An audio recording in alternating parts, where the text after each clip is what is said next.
All right, here we go. Hey, what is going on, everyone? How's everyone doing? Welcome to the stream. And just make sure my settings are doing okay here. We had some technical difficulties in the last stream. I'm not really sure how much it affected it.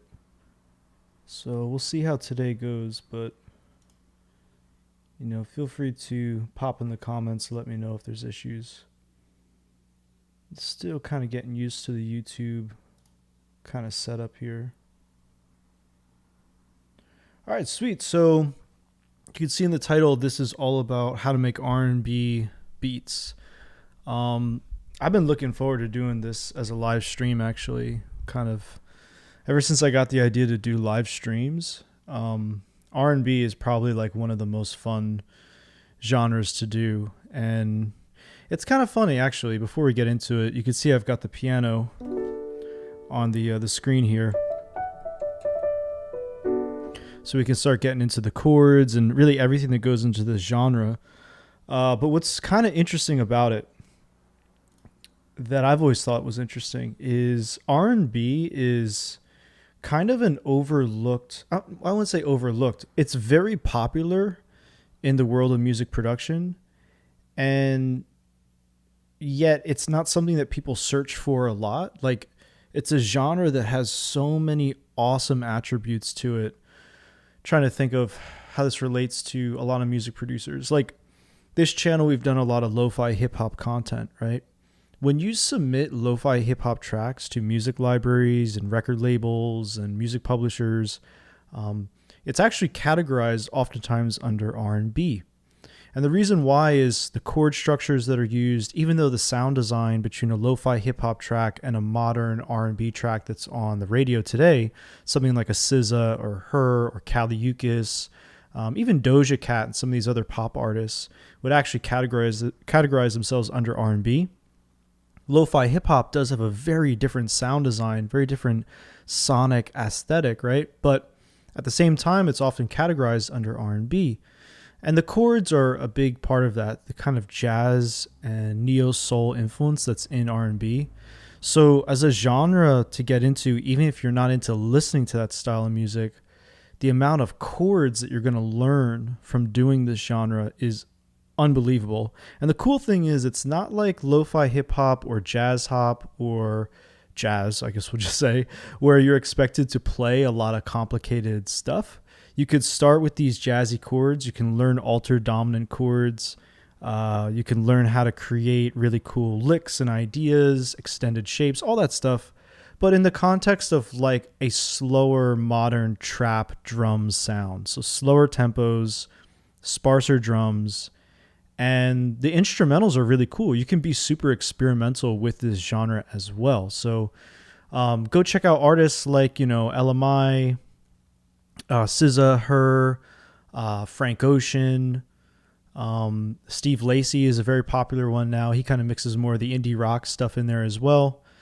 Those are really cool artists to check out. Even if you're not like a super fan of that style of music, there's so much to learn from it, especially if you're coming from lo-fi hip-hop or trap or drill or general EDM, that kind of thing. You can learn a lot from this genre. Now, the other thing I have to add, before I'll stop yapping in a second, the other thing that I have to add is that what's so amazing about this genre is the emphasis on vocals. And you've probably seen music tutorials talk about it in the past. You want to avoid this issue of overproduction, like making tracks, especially if you're trying to get placed, making tracks that are just way too heavy with too many counter melodies, too many elements, too many drums, too much syncopation. And people put all this time and effort into their tracks, and they wonder why they never get licensed. They never get signed to a label. They never get placed with an artist. They never get into a music library. They can't build their synchronization royalties up, right? It's usually because they're overproducing. And oftentimes, if you want to produce tracks for artists, you have to learn the value of space, leaving lots of space for the vocalist. So go listen to a song like, I think one we'll cover today is How by Ella Mai. Another one would be There's a SZA song. I think we're gonna. I think it's called Problems or Question or something like that. We'll get into some SZA as well. All of that stuff has like amazing vocalizations in it, right? The singer is not only the star of the show in that track, but they need all this sonic room to do their thing. So this is one of the best genres for producers, just to learn the discipline of space and still adding plenty of detail. You don't want to have a boring track, right, that you want to submit to a label, but leaving space for the vocalist. It's really great for that. So we'll get right into it. I think I have some tracks that we can kind of base this off of. So the first thing, let's just get into chords, because I finally got this working. I finally got my piano working here. So this is actually based off of stuff that I pulled from that was on the charts like last summer.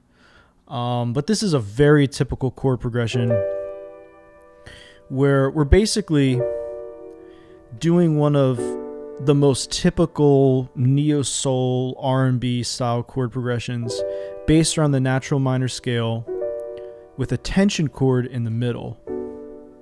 And I'm telling you, anyone can play this on a Midi keyboard. Even if you have a 1-octave Midi keyboard, you can write it in the piano roll if you want to.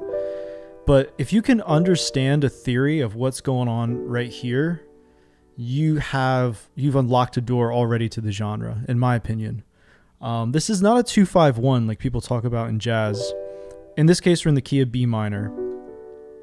So this is going to be our 1 chord. In fact, let me fix this. I can actually make it so this is diatonic to B minor. Just 1 second. Let's do that right now. Or D major. Relative major. Okay. So we've got this set up. This should look more correct for us. So you got that E minor 7, just an E minor with the 7th on top.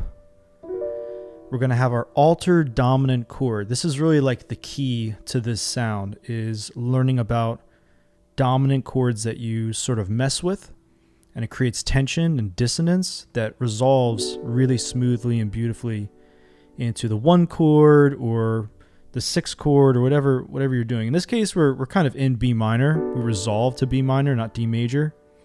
So E minor would be our 4 chord, right? Because if you played a B minor scale, E is the 4th note. It naturally creates an E minor 7. All right. Then we go to the altered dominant chord. In most cases, major and natural minor and harmonic minor scales, it's the 5 chord. So if I go like this is a bit of voice leading because I don't have F sharp on the bottom, right? But basically I've got this right here. It says F sharp augmented. It's a raised 5th.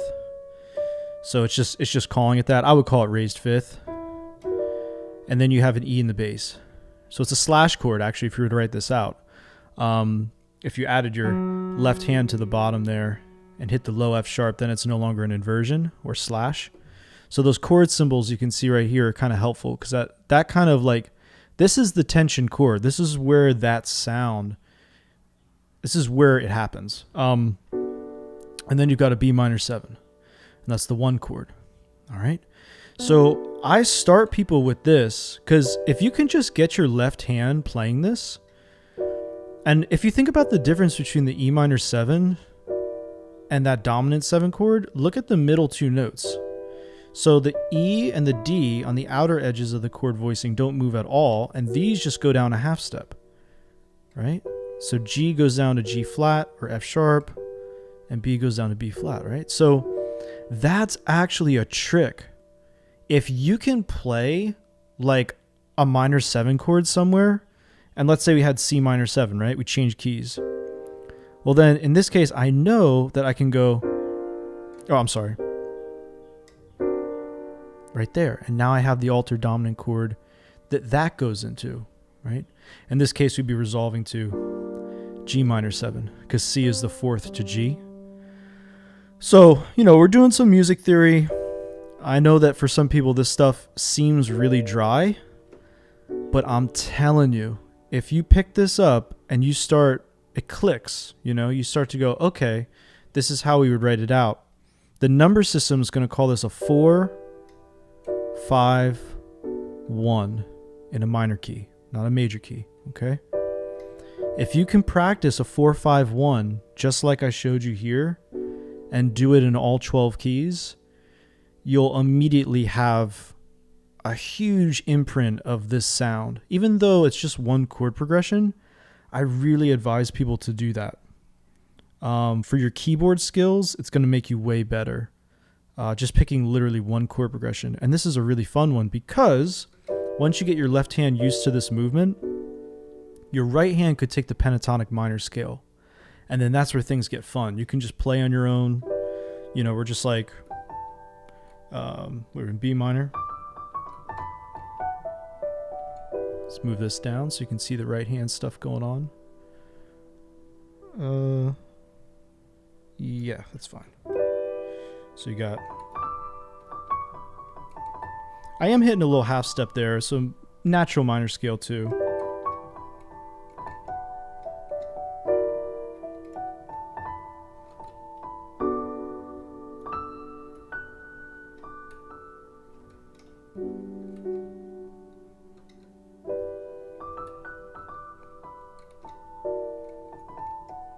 And I'm not even a keyboard player, honestly.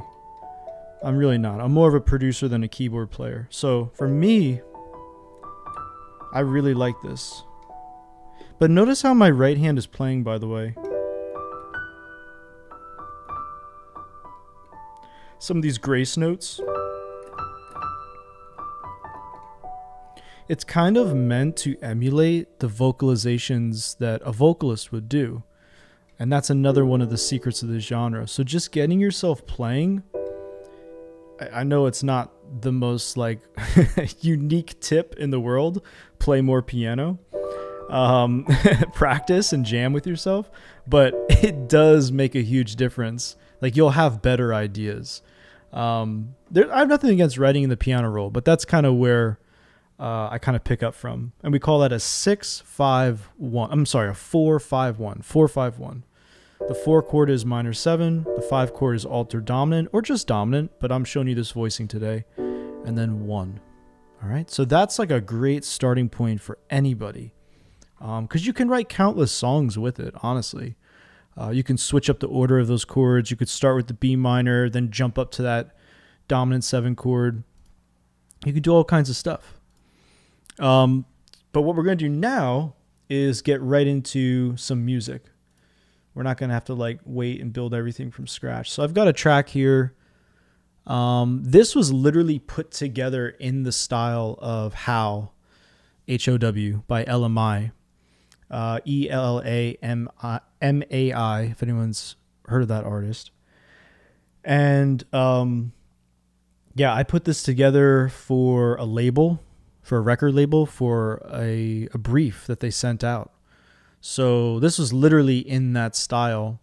So a lot of stuff we'll talk about today it's literally straight from stuff that's been on the charts. So, there isn't just like, oh, this is how I interpret R&B. And of course, I do a lot of lo-fi hip hop, so I've adopted a lot of these chords and these styles and stuff, but this is like straight from something that was on the charts, right? So if you've heard the song, you might recognize the actual music. I'm just going to play here, make sure it works properly. By the way, if anyone has any issues with the stream quality, just let me know in the comments. I know people start to filter in as we get started, so I want to make sure that you don't kind of get caught in a lot of buffering, stuff like that.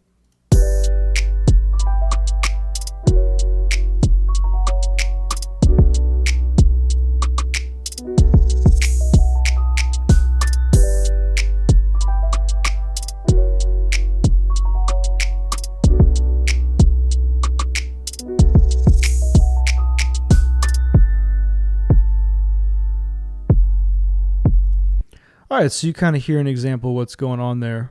There's a lot of like interesting things going on with this production that you can sort of build from. So, of course, we looked at the chords. So those are the chords I just played. Obviously, you're hearing them like more in a looped context, right? But that's just what I played in the moment. So I just sat there and played what I played for you now, but I recorded it, I liked it, I looped it. It literally was that fast. And one thing about this genre that's kind of cool is like, just look at BPMs. So this is at 94. A lot of the R&B that's on the radio is not going to be at like 160. I mean, you can like 160, you could also argue is down to 80. It's divisible to 80, right? So you can have your sessions in 160, but like a lot of people create a trap style beat and it's usually pretty fast. A lot of R&B on the charts is slower. And again, it goes back to the vocalist. They want to give the vocalist a lot of room to do all these vocalizations and melodic kind of things that they do. If the song is really fast, it could be like, I think it's called I Like You by Doja Cat and Post Malone. Sort of an R&B style pop track, arguably, you know.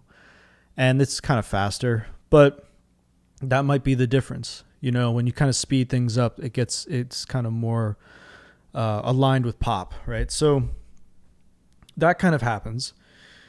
But this is like, you know, this is slower. Another thing is the drums. So when you listen to the drums,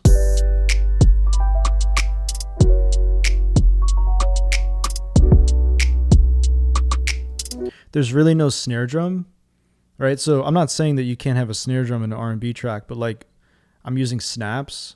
So it's like a lot of times a much lighter snare element. So you've got that the snare usually hits on the third beat, right? So it's still there, but it's done through a snap. It's done through, you can even look at like R&B sample packs, and we always put together sample packs that like have snares that are kind of lighter or more distinct.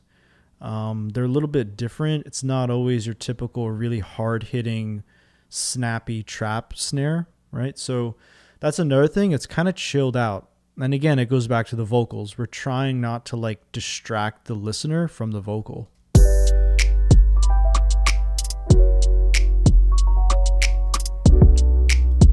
Also listen to the hi-hat. Really simple.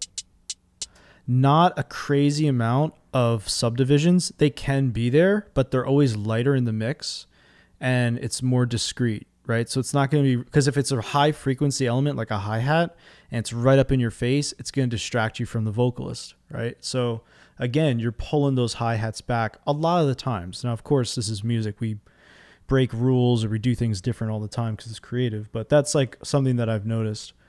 So yeah, so here we have a loop right off the bat, and we can kind of take a look at it and see some of the details in there. You can see that I've got more than just kind of like kick, snap or snare and hi-hat. So I've got a few things kind of happening. We'll just layer it in one at a time. So we start with the kick. Real simple kick sound.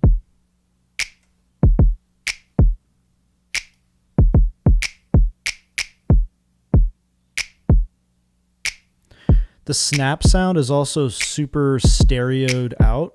So I put plugins on it to make it like much more stereo. Simple hi-hat, you know.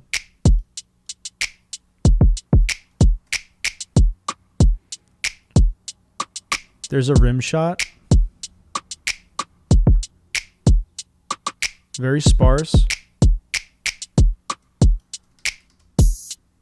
Open hi-hat at the start of the measure, or the 4-bar phrase.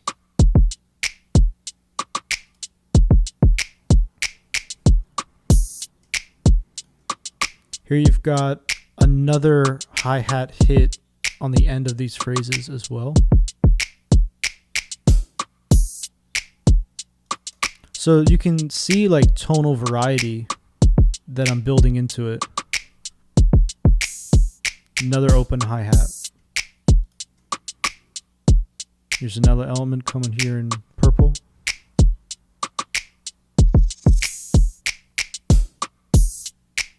And this is kind of like a cool hi-hat roll that I built off of a reverse.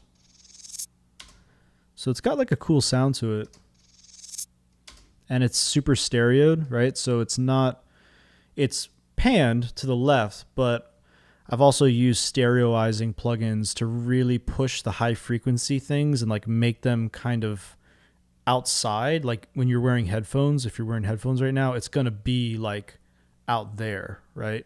Instead of like a single hi-hat sample that we always get from these sample packs, and it's like kind of mono. It might be multi-mono, but it's like right up the middle. This is like out. This is like on the sides of your headphones. So again, it's just getting out of the way because I know I'm going to have a vocal that's up front. Here's another sample, and that's like a little tiny hi-hat roll. I'm only pointing out these details because this is all emulated off of How by Ella Mai. So it's not like, you know, oh, look what I did. It's actually like this is a pattern for like one of the biggest R&B songs of last summer, and this is what they're doing. So here it is with no kick, just tops.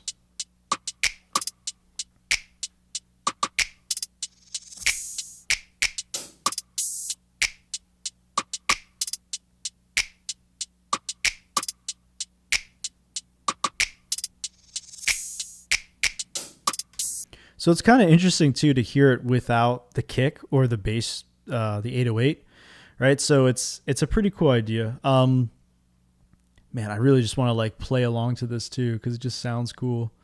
Let's see here. We can grab this. I think this session I might need to just like freeze and flatten a few things so you can hear the piano better. But yeah, I've got crazy latency on this session. All right, that's okay though. So that's a nice starting point. You can kind of hear we have a loop here. And let me just check the chat, see if anyone's got any questions. All right, cool. So if you get to this point where you play these types of chords, right? You have a chord progression like we talked about. You have a drum beat. You've got your 808. It's pretty filled out. It sounds sort of like this.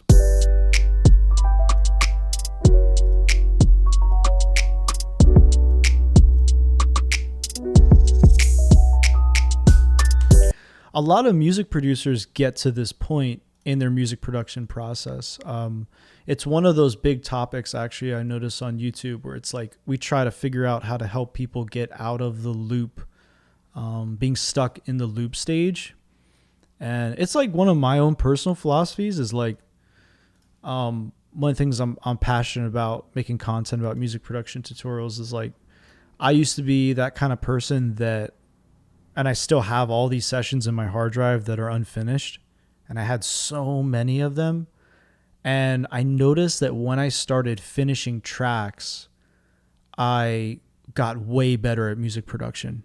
Like it was almost like there was 3 or 4 years of being a music producer where I was working on a lot of projects and I was learning things, but I wasn't really I wasn't growing like I thought I was until I started finishing all of my ideas, because learning how to finish an idea is really learning arranging, and you arrange a track differently based on who you're arranging it for, right? So a lot of times we create a loop, but if you're going to hand that track to a record label or an A&R or a music library professional or a music publisher or one of these intermediaries like Taxi Music Publishing or That Pitch, you might have seen these people on YouTube or Instagram advertising their services, or any kind of sync library, right?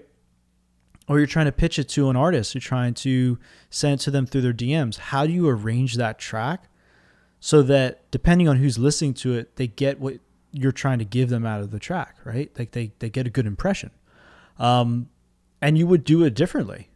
And it's a skill to like finish tracks. So there's some great YouTube tutorials on this topic. I'm a huge fan of Julian Earl's YouTube tutorial on it. If you haven't heard of him, you may not be super interested in EDM, but he's a fantastic YouTuber.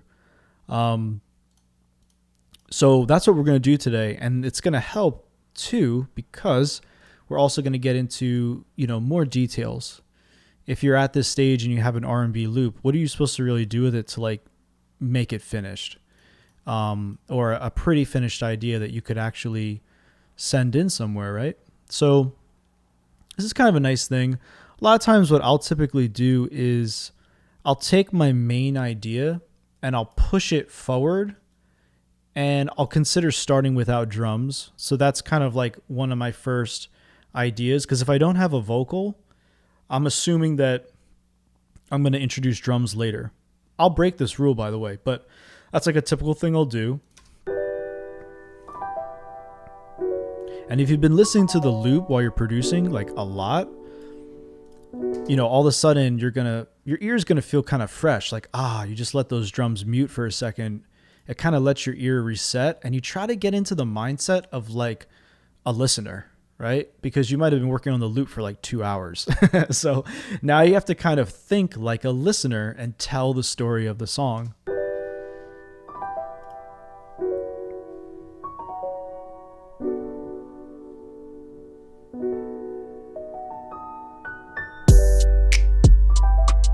So the hook kind of comes in, right?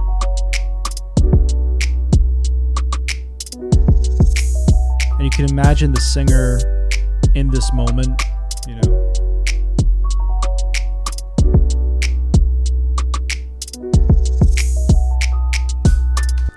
Now, if we're going to start into, you know, doing a, if we're going to start with a second verse, we have to think about, well, the singer is going to be going, but all I actually recorded was a piano.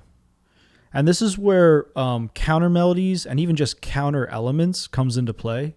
So the layering effect is really important here, because layering gives you like, yeah, it gives you a thicker sound, or it gives you a more complex sound, but it also gives you options when you're arranging, because the color of that chord progression can be presented in different ways because you've arranged the chords. And this is where voice leading and all that stuff comes into play. So we go back to our chords. We have E minor 7, F sharp altered dominant, and B minor 7, right? 4, 5, 1. So now let's go in and try to create our first verse, assuming this is intro and then this is this is the hook. So we go right into the hook. Now your listener is literally at 30 seconds. So if you can keep them hooked literally past this point, you've logged a stream in Spotify. So now is like the critical moment. When you drop out, maybe they shouldn't hear that same piano doing the same old thing, right? We got to switch it up. So I'll open up an instrument and let's just find a sound. I have no idea what I'm looking for. I'm just kind of, you know, thinking out loud. But I'll grab a synth.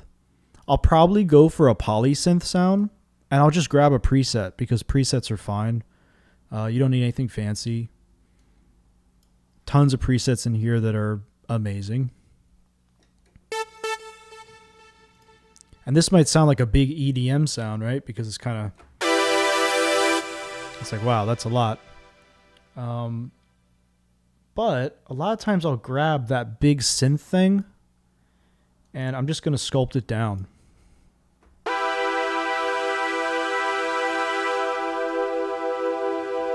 I might even go for something kind of lo-fi. So in Ableton, you have a lot of options with that. You also, if you have Destructor in FL, by the way, if there's any FL Studio people in here, feel free to say hello. We'll do an FL Studio live stream. I don't know, maybe tonight. Who cares? But yeah, I'm just trying to change. Oh, that's pretty cool. That sounds like much further away. I might even grab like this thing.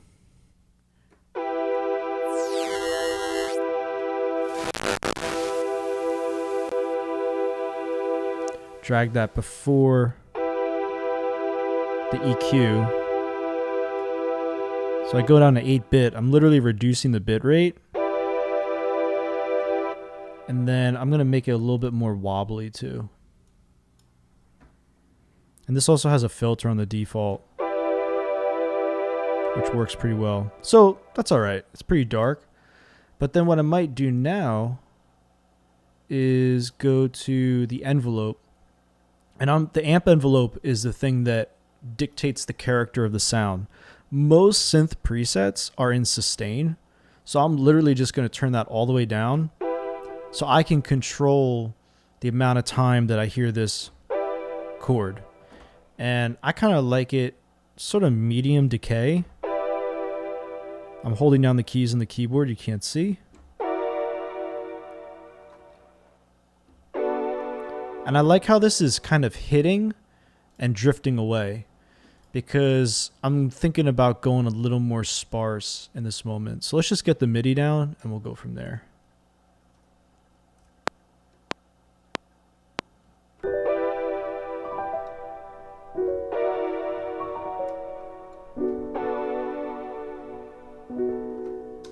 Okay, I've got some kind of super duper latency on this session, but that's okay. We'll work through it. That's what makes it realistic. It's like a real session on a crappy computer. Nothing too fancy here. It's the same old thing as everyone knows. So yeah, I'm keeping it simple too. I might have used another voicing of that B minor 7. I might have went to like G major 7 there. I'm not sure. But now, let's just mute that.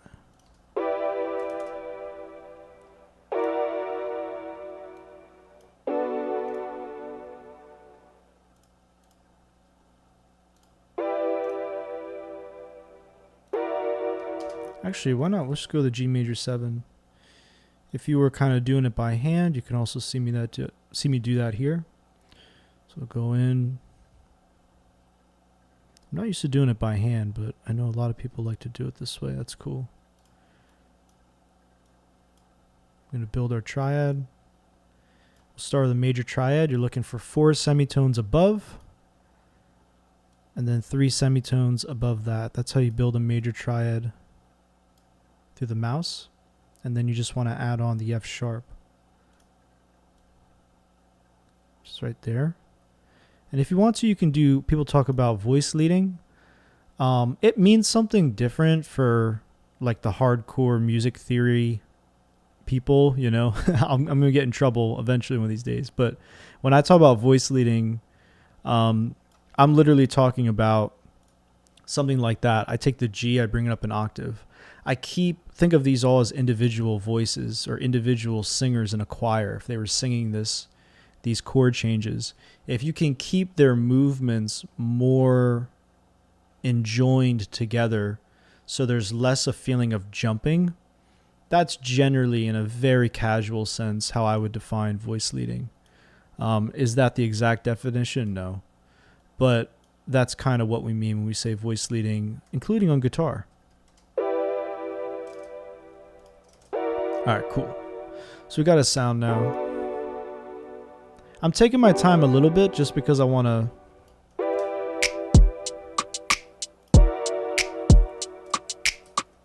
rush too hard on this.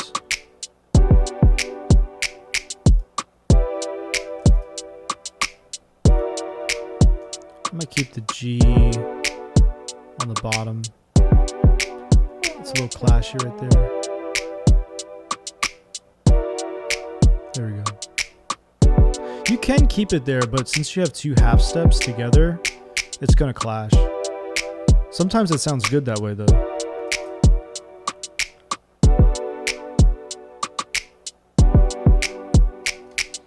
Okay, I want even more space, so now we'll go parallel effects. Add the reverb. Something kind of light sounding. Dial it in.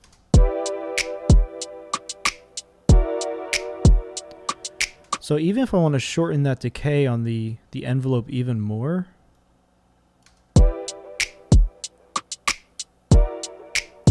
like that's kind of cool because it's like it's hitting and then it's away and it kind of just splashes away. I like that.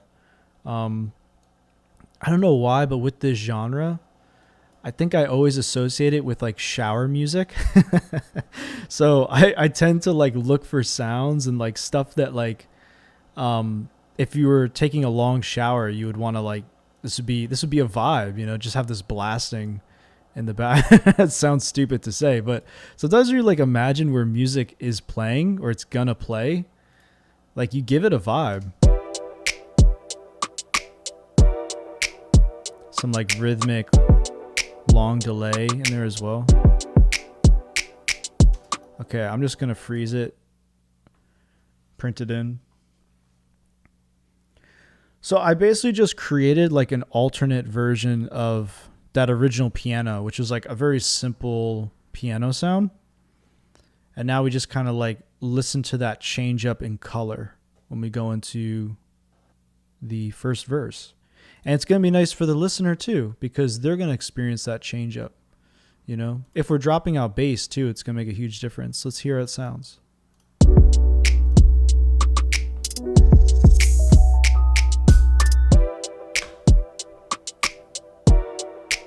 I like that.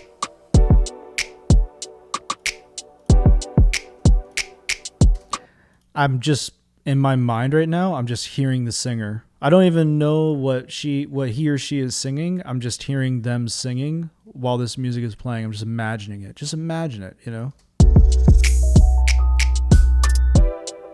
This genre is all about vocals, man. You gotta give the vocalist room.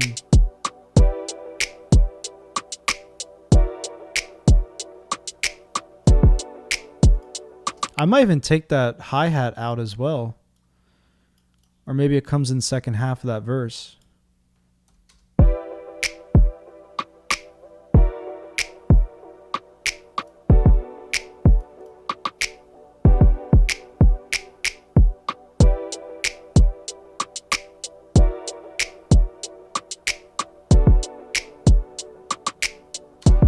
I might do some kind of stop here. So I'm just going to drop out drums. Then we bring in the original, fly over the original idea. Let's see if these two elements combine together at all.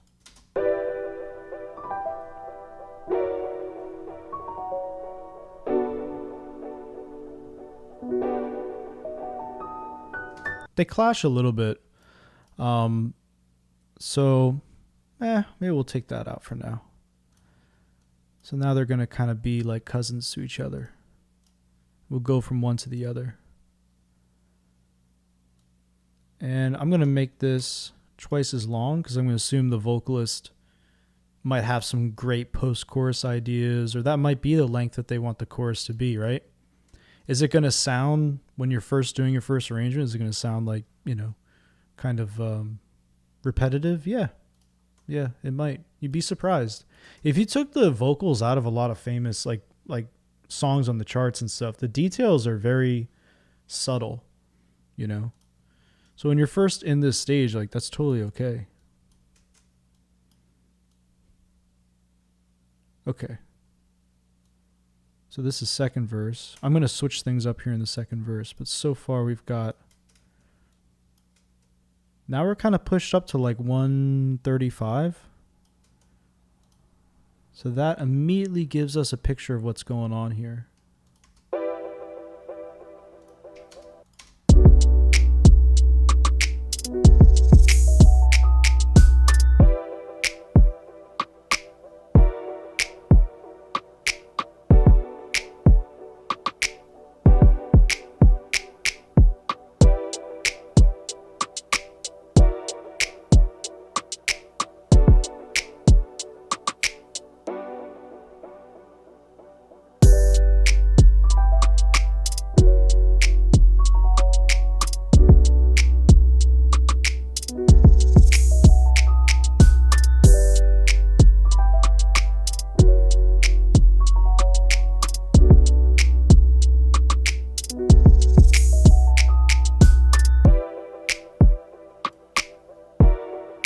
Yeah, we could try a C diminished. That'd be cool. That could be awesome.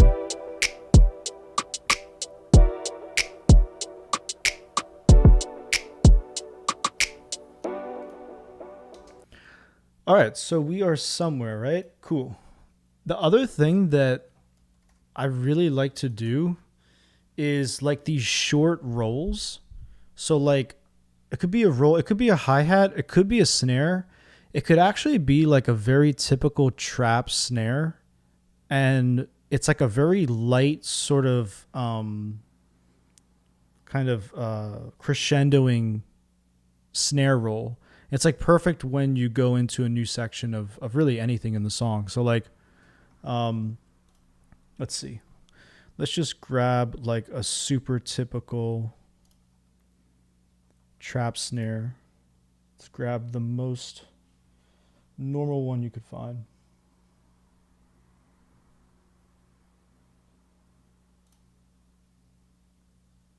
I kind of forgot where I imagined it. Let me see. Let me play this while we're looking for it.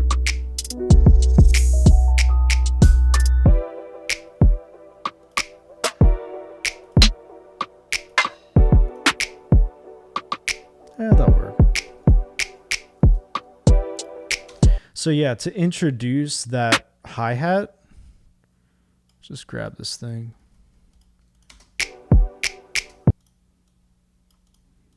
And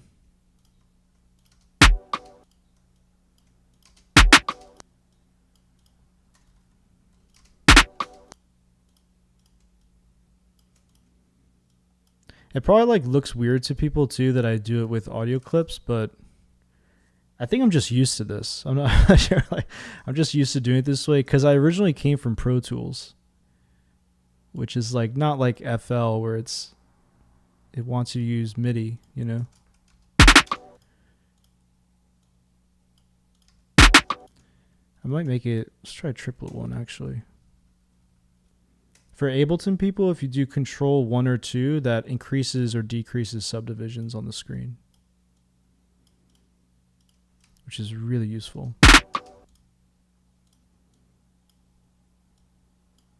Let's see where we want to put it in that last bar. So it's loud right now, right?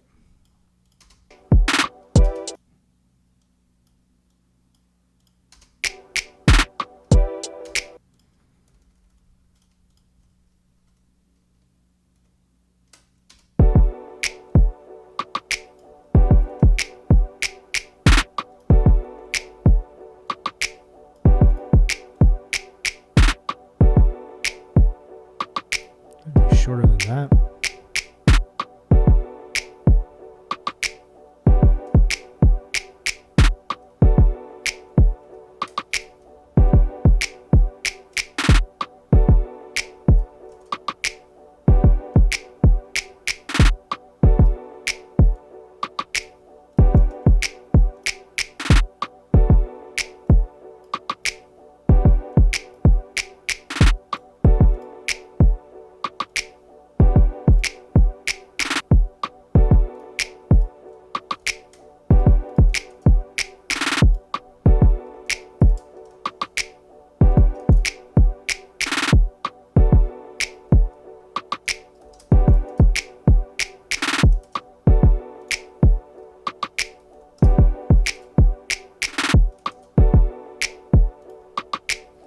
And the thing is like, if you think it sounds weird, it kind of should.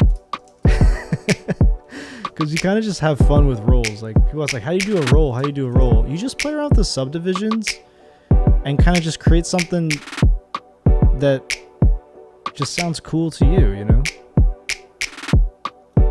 But you have to kind of be willing to get in there and kind of mess with it a little bit.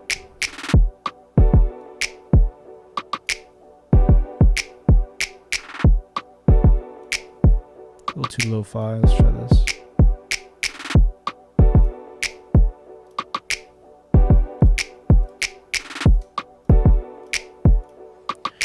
I'm going to actually create another element to go off of it.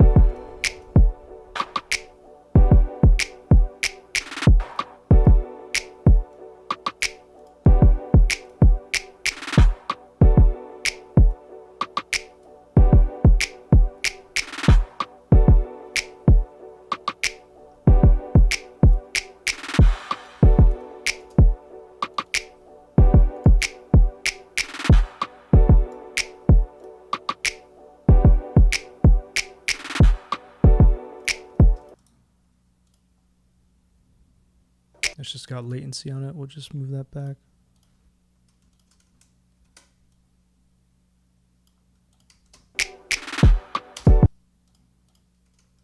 All right, let's see how that sounds. That might be decent.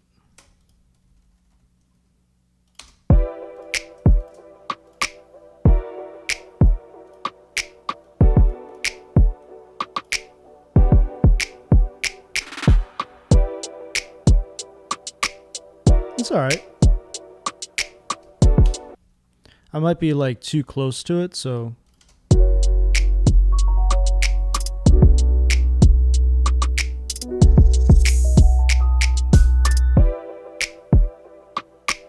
I want to try that C diminished thing. Someone said something about C diminished chord. We got to throw that in.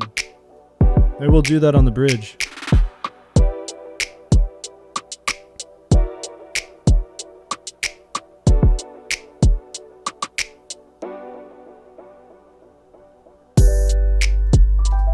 Okay, so we kind of added a roll. It's a snare roll, which is kind of fun. You could also add like a reverse sample that happens during the roll. Because remember, it's like ramping up in this case. Sometimes you want them to ramp down. Sometimes you're automating the pitch. You could do this through the clip, or if you're in your DAW, you want to automate it, you can do that as well. But this is also like another thing is I might layer underneath the roll the like reverse thing. It could be anything. It could be a snare, could be a cymbal, could be a long hi-hat like open hat. Let's see, I'll just search for it.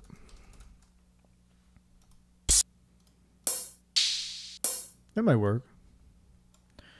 So we grab that.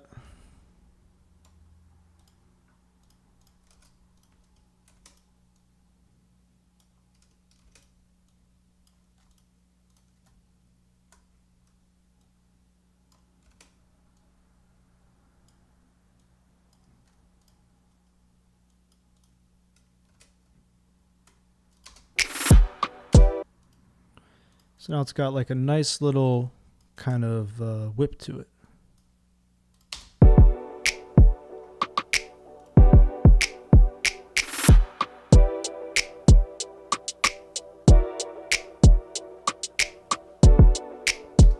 All right, so some little drum things. It kind of like lets the hi-hat come in, and then let's try that C diminished. That could be really cool. I think because C diminished, I think C diminished works in the key of B minor, you know, like a diminished chord that's at the front of something works really well. If you're at the flat 2, like, actually, you know what? Let's just hop over to our keyboard. Let's get the visualizer on the screen.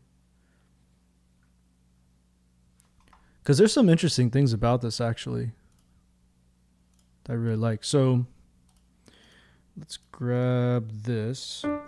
Nice, we're in. Okay. So this is kind of where we are. I might have hit this or somewhere in there, one of those loops we did.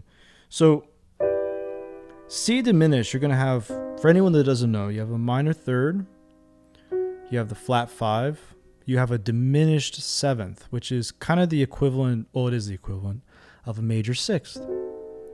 And you could think of a full diminished chord as stacks of minor thirds or 3 semitones. So 1, 2, 1, 2, 3, 1, 2, 3, 1, 2, 3, and 3 stacks of minor thirds, right? This is why I actually refer to this chord as symmetrical. And it does resolve, if you think about it. Look at the bottom 2 notes. So the E flat is going to go to D. And it works too because in the key of B minor you have an E flat. It's the perfect 4th. So it works, goes there. The only thing that's really clashing big time is that C. So we could definitely go like that.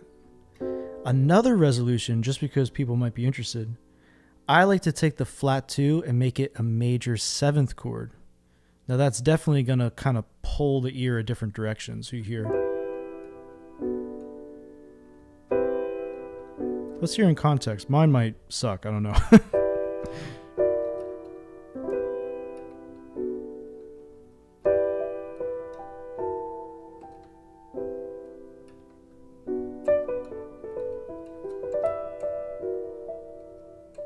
I might like the C diminished better though, to be honest. You know, it's like the C diminished is kind of darker, like it's a little more smooth.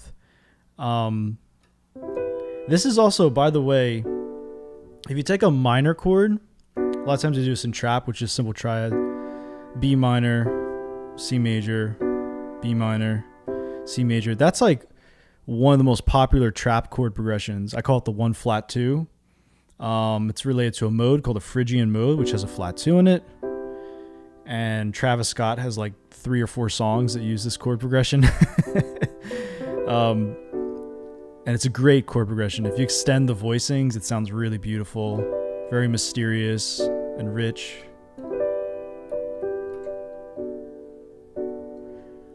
On its own, like with a heavier sound, like a synthesizer, you get that Mike Dean sound, that Travis Scott thing. So that's really cool.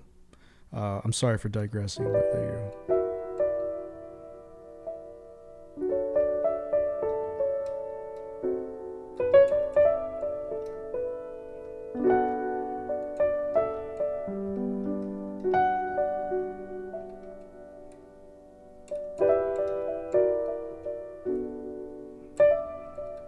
I'm just playing around with all those chords. We have the 4, in case anyone's new, 4, alter dominant, and then you hit the B minor 7.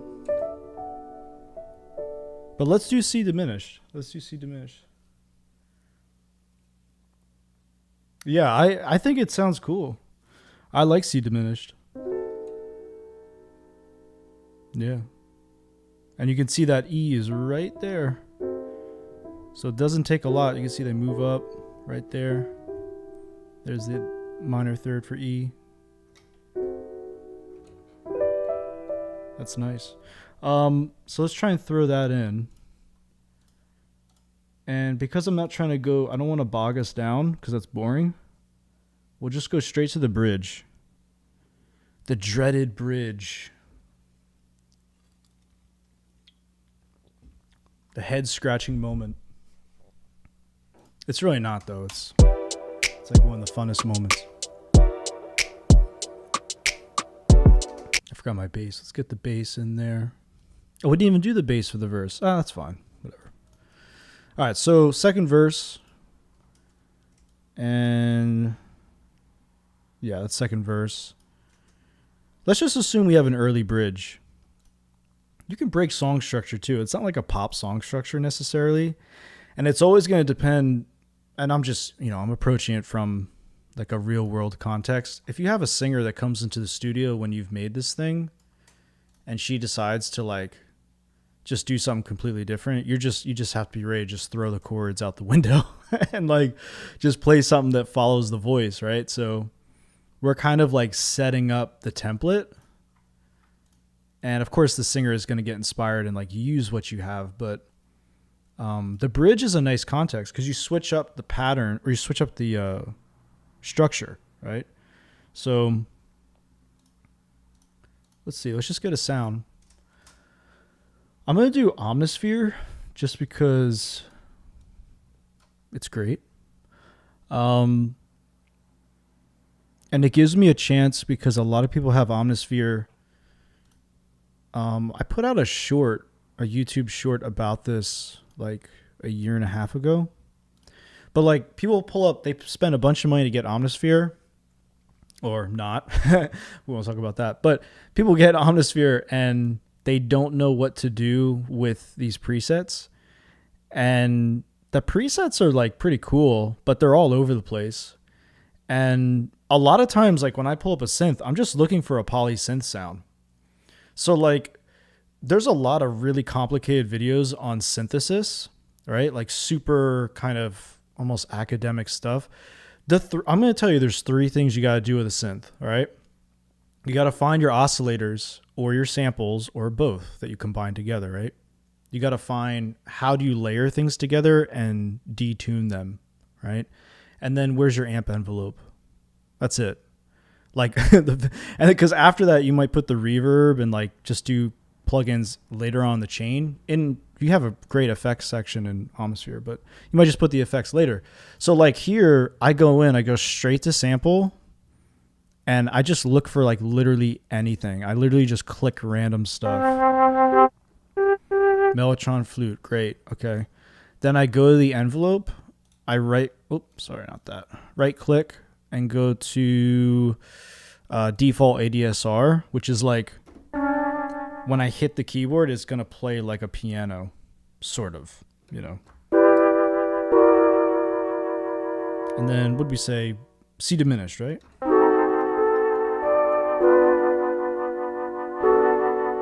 Oh, did you want to do C diminished after the B minor 7? Because you said it goes straight to E minor.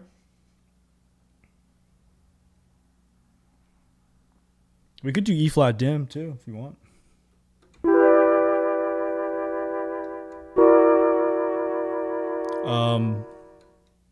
Like forgetting what our chords were. I like that though. That sounds cool. I like it actually better after the B minor 7, to be honest.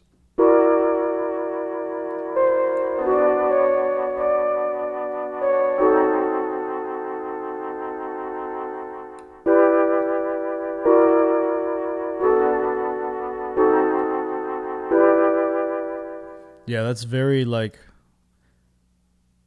very nice way to turn around. Good suggestion. All right, so let's try this now. I'm going to make this a little bit shorter though. The decay is a little too long.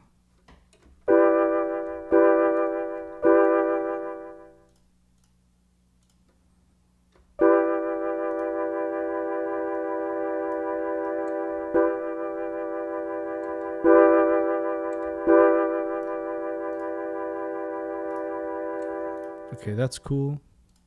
And you can go in here and combine it like with a synth if you want to. Just try to set the ADSR kind of similar.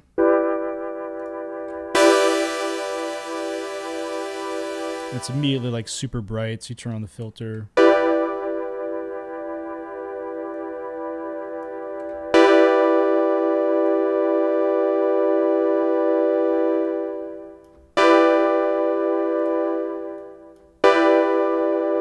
So you see I'm pulling the fine tune, like one a little bit flat, one a little sharp.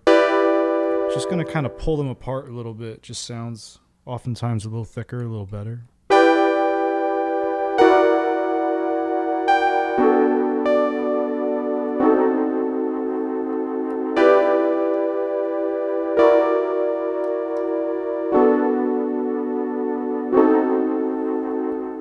All right, so we have something. I'm still going to mess with it more, but let's just get started. And turn a metronome, get that going.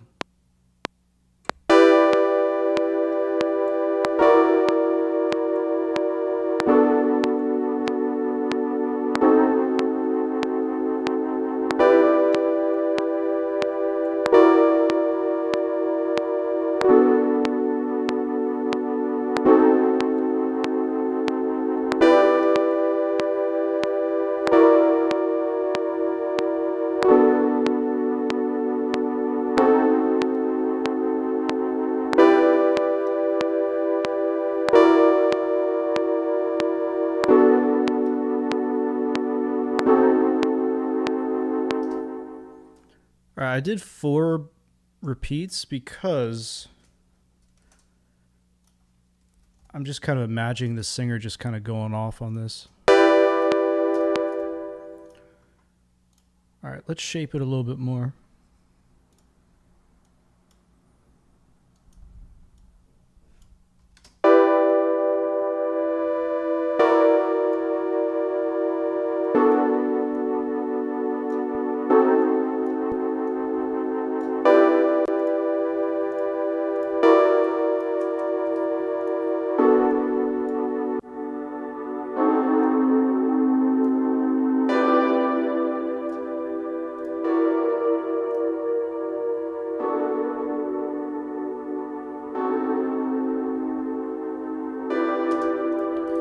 So I know it sounds super washy, but a lot of times I like bridges that if you drop the drums out, things can be super psychedelic.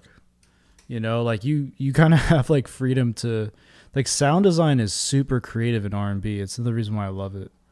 And then we need a bass. Do I have a bass in here?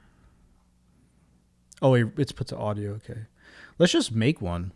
Let's just make a bass. I don't know if I've done this on a stream before. It'd probably be beneficial to make a Reese in FL too. So I feel like you can kind of get trapped in citrus and stuff like that. But yeah, so I'm going to do it the most uninspired way. So just to be like,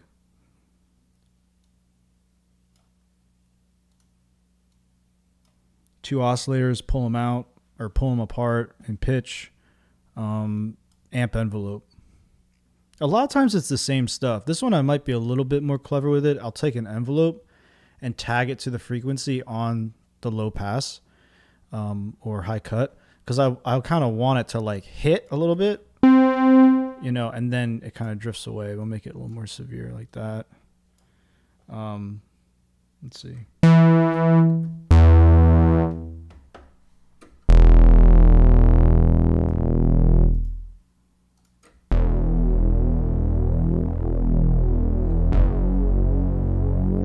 And we can make it mono.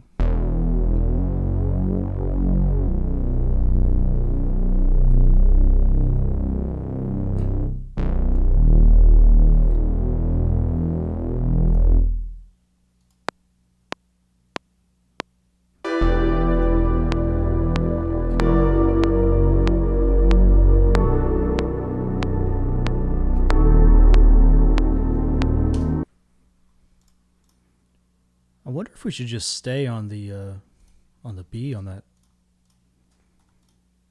chord. Might not sound good though. Yeah, you could push it up.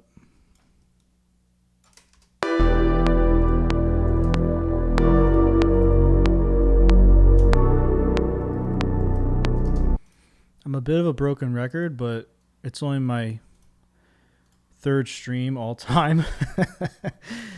For Ableton, Control-Shift-U, set your quantize to ends, so you don't have to sit there with every single bass note and fix the ends of them as well. I don't know if FL has that feature, but it's definitely useful. Saves a bunch of time.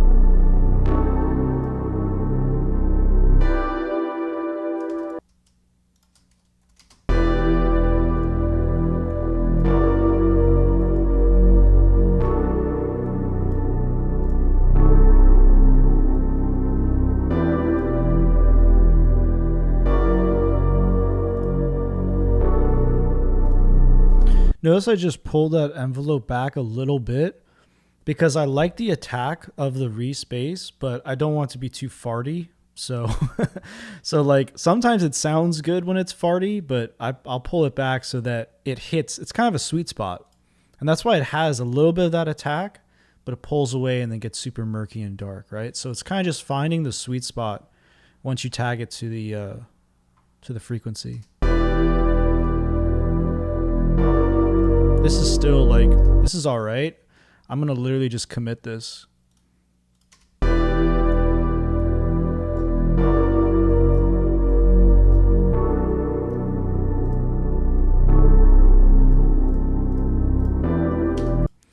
So another huge part of R&B is like lead elements, which are essentially emulating the vocalist.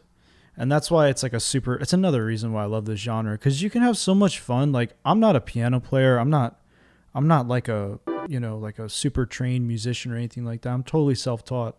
So what I would do is, like, once I had my track, I would teach myself the scale on the keyboards just by playing the song on a loop and just practicing the scale with a good sound, like a sound you actually want to listen to. A lead, a lot of times in R&B, is basically like, it could be a single sine wave oscillator and it just has a really smooth sound. You're going to see what I mean in a second.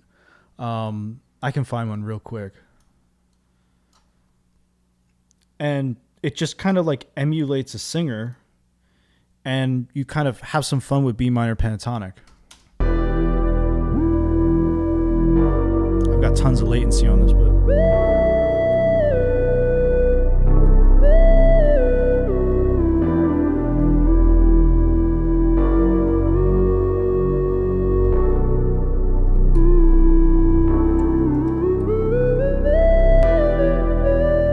I've got so much latency, it's not funny. But that's the sound of a lot of the leads that are inside the track in different spots. It's like basically an oscillator with full sustain, and it could be like a simple triangle or a sine wave. Could be a super simple patch. I can make one in Wavetable right now. And that's like a lead. So like when you look at like synth presets, a lot of the time a lead is actually described because of the envelope, right? So like, and that way it's very similar to bass, because a lot of times the bass will have a full sustain, right? So we push the sustain all the way up, and so we got this sound here.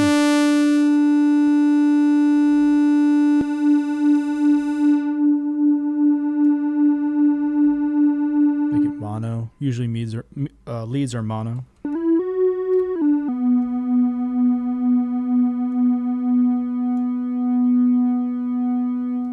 We'll just quickly push it back. This is going to be a little bit spacier.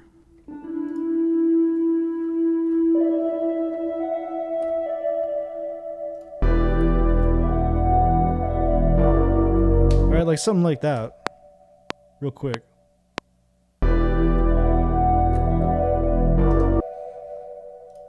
My timing's all messed up because of the latency, but it's all right.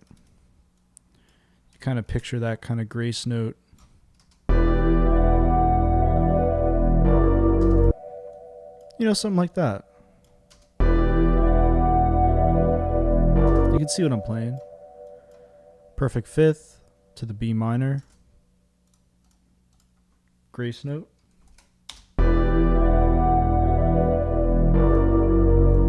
Just like a vocalization, like an inflection, and then you can kind of pepper them around in different spots and whatnot.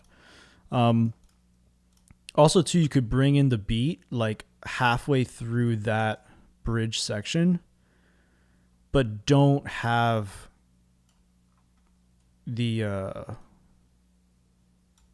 kick. So we get rid of the kick there.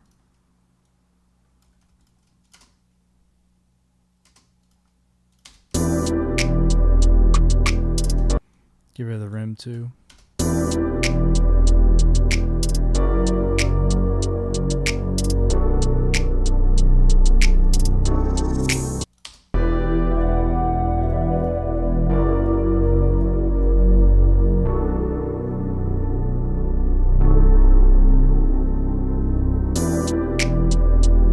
TC Muse, are you still here? That's your chord right there. He's probably not here anymore. That was cool though. So we kind of switched up the chords a little bit. Your singer's gonna like it because they're gonna hear that chord. They might not know what that chord is, but they're gonna like it, you know. And then yeah, like this is how you can go back to your hook. So we can kind of build in more elements. I don't want to bog us down, but like you could build in more elements and then you hit your hook. So you kind of go in and then we're back in here. Could bring in that classic piano. I would fill that out even more. I'd probably layer other things that go well with the more natural piano sound. And it's kind of like you could just play it out, you know, chorus out from there. 2.5 minutes, 3 minutes. And you kind of then, once you go in with the singer, you kind of just figure out what works best with what they want to do as the artist, right? But even so, if you were handing this to A&R, a lot of times A&R really only wants 30 seconds of music anyway.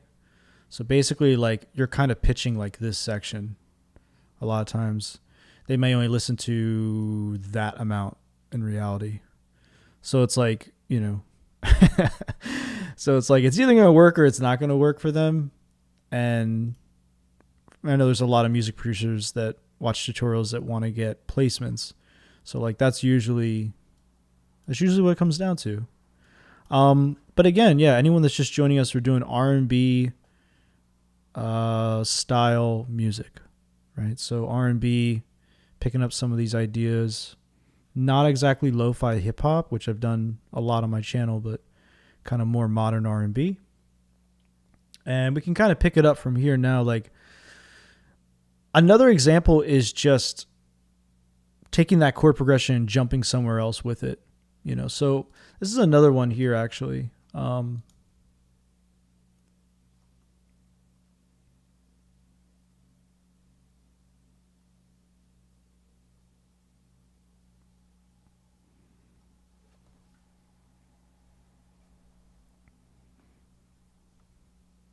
So this one is based off of Tread Carefully by SZA.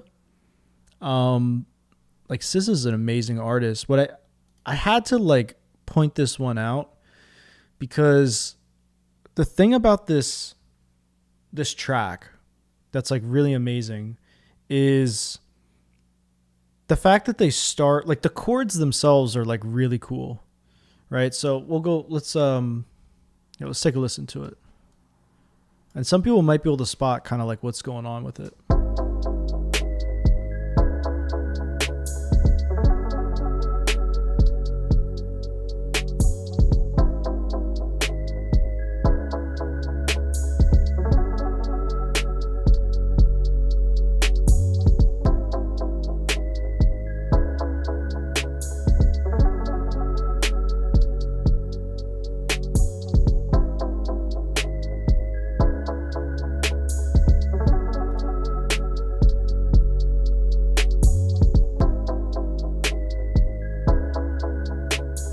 So it's like super smooth. It's got kind of a heavier vibe to it. So this track actually starts on a altered dominant chord. That's the first chord that you hear. And that kind of sticks out to me for a couple of reasons, because a lot of times when people teach altered dominance, they always teach it as a 2-5-1. It's kind of related to jazz, right? And so the first chord is a minor chord, then it goes to a dominant 7, altered dominant chord, and then you resolve it immediately. This song starts on the 5 chord. It's an altered dominant chord, and it goes straight 5-1, which is very common, and then it hits the 4. So it's A flat 7, sharp 5, D flat minor 7, and G flat minor 7.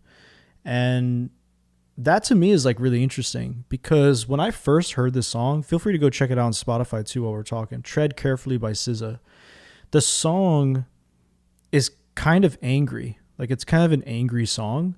And you think about it, like if you start a chord, like your first chord that the listener hears is this like altered dominant chord, it's a tension chord, right?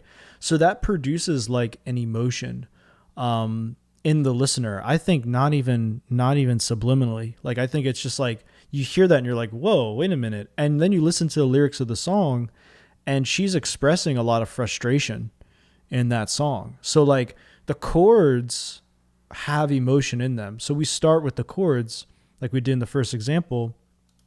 There is emotion there and you can kind of tap into that emotion as like a producer, right? So let's grab the piano again. And if anyone has any suggestions too, we want to alter this chord progression, please feel free.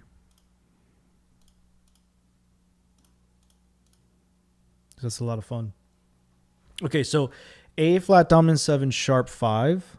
So you have an A flat here. Actually, you know what? We'll pull this over to our key. So if this is, it's kind of in the key of D flat minor, but let's just say, or C sharp minor. We'll just say E major because that's what this uses. Go over here to key, E major. All right, cool. So we want D flat.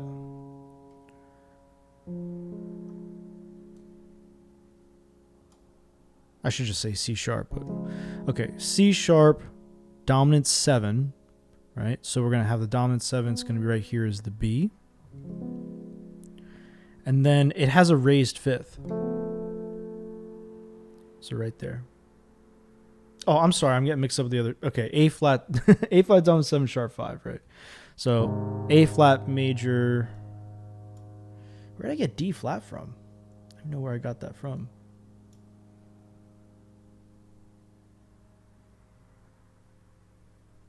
I don't even know where I got that from. Anyway, it's all right. There you go. You can see it right there. Let me play it a little bit higher. So G sharp 7, sharp 5. And so that's kind of the interesting thing is because like when you first learn music theory, people teach you like G sharp augmented triads and they seem really obscure. Like when am I ever going to use an augmented chord? And when you get into like not just jazz but R&B and a lot of pop music, it's going to pop up a lot. We just call it something different in this case. So you got that right there. I'm going to drop down a D flat minor 7 or C sharp minor 7. And then it goes to the 4 chords. So G flat or F sharp minor 7 right there. So if you were in the key of E major, it's like you're taking the 3 chord and you're making it, you're taking the 3 chord and you're making it a dominant chord, which is a very typical substitution that people will do. And then you're going to the 6 chord and then the 2 chord. But, you know, it's not like you kind of hear us go like that. So I'm going to assume we're in C sharp minor as our 1 chord.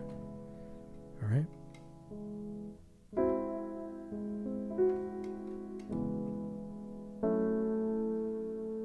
So again, like the emotion of something like that is super interesting to me because starting there for the listener is like, wait, what? Like you wouldn't normally hear that in a pop song starting on that chord, right? So it's really nice. And there's definitely an emotion there. It's confronting. Oops, sorry.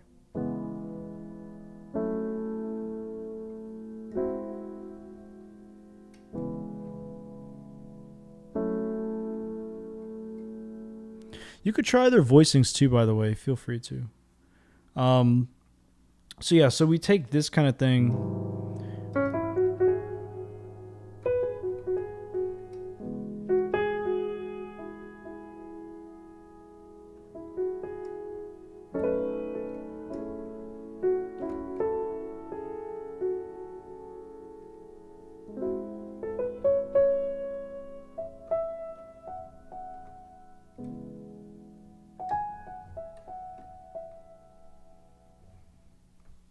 Now, if we go back to this progression here,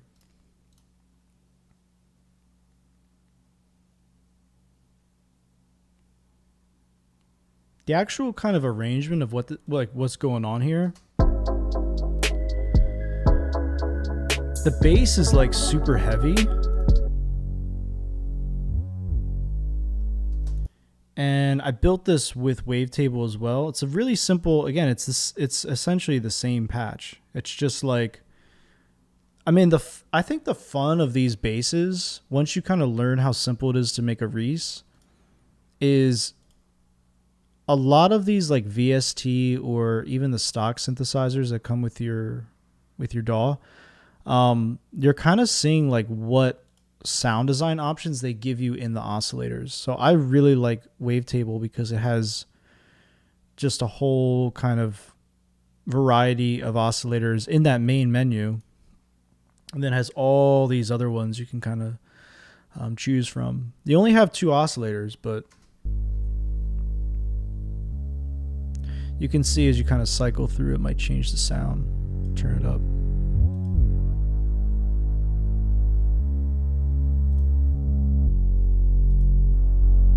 Even just changing like the noise oscillator, like pink noise to brown noise, totally changes. And that's with, I'm kind of filtering it out, but if you pull it up, it's totally different, right? So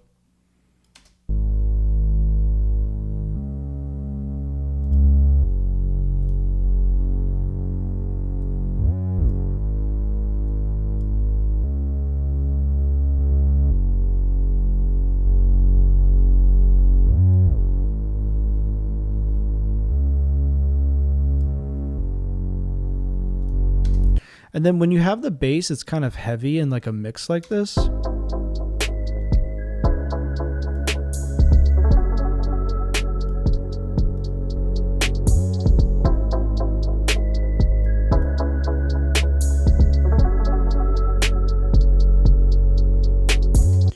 Like I notice a lot of people have questions about compression. Like, do I compress a bass?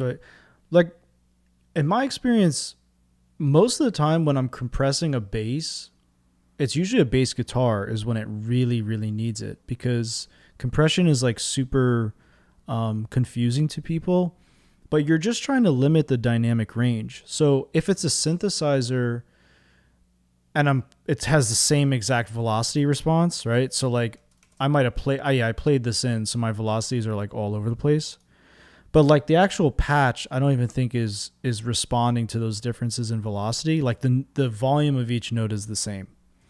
So dynamically, you know where that bass is going to sit. On a synth bass, I might still compress it to try and give it like,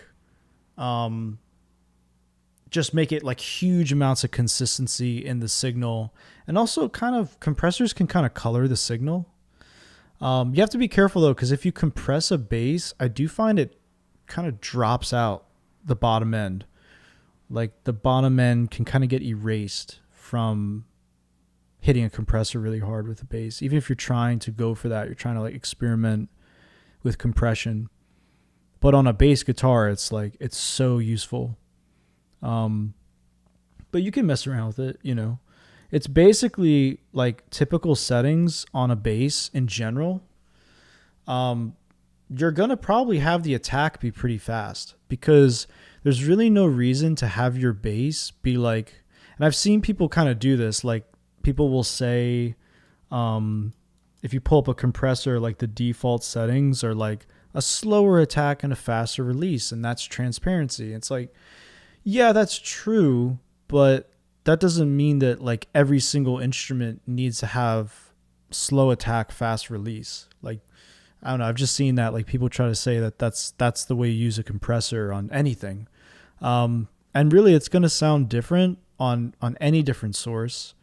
And the best thing to do is to kind of mess around with the attack and release, pull the threshold way back so you know that the compressor is working, and then move these things around to hear the way they respond, rather than kind of going with a cookie cutter explanation. So on the bass, I want to kind of like grab the bass, and I want to have a faster attack generally, because the bass is not an element that I want to have the dynamics be all over the place, right? So yeah, it's gonna lose some of that punch, but the punch in the bass a lot of times in tracks is really at like 200 hertz, which is not even really the bass. It's kind of the secret, right? So in a track where you feel like something's really punchy, it's actually like the kick or something else at the low mids that's like kind of making the bass feel punchy. Where in reality, we're really controlling the crap out of the bass. So also the release might be slower, because I'm just trying to like grab the bass and hold on to it and really make it just fat and consistent and not, you know, doing anything crazy. So if I compensate the level,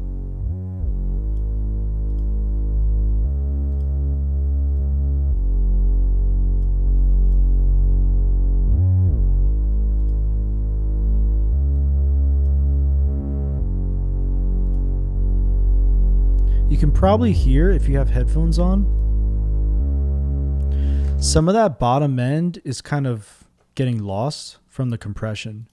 So it's like making the signal. I don't think this one really needs it as much, but just to kind of show you what that means. So it's losing something when it gets compressed. I've just found this a lot of times.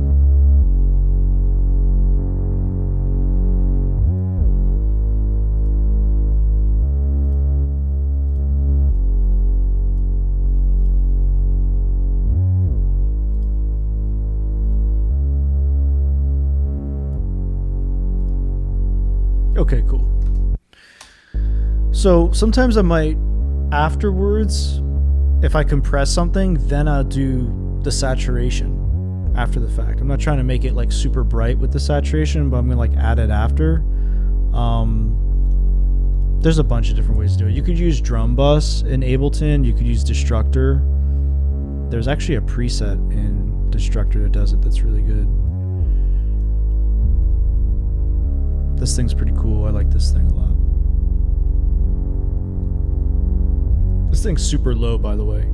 So I think it goes down right to like 5 hertz or whatever.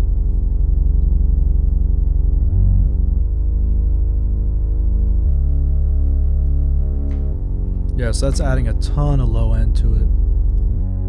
You can see I'm clipping on the plugin, so that's not good. And this is why you want to use utility to kind of manage for that. So I might even do it before the other compressor here. We'll check out where we are.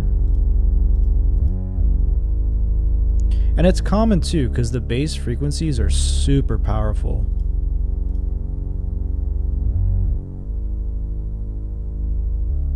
Another trick too is like you can throw like the difference between a compressor and a limiter is just a compressor with like an infinity to 1 ratio. So it's a compressor where nothing gets past it, right? I don't know if anyone's heard of this, but I think Skrillex said he doesn't use compression, he only uses limiters. And like people were really thrown off by that when he said that.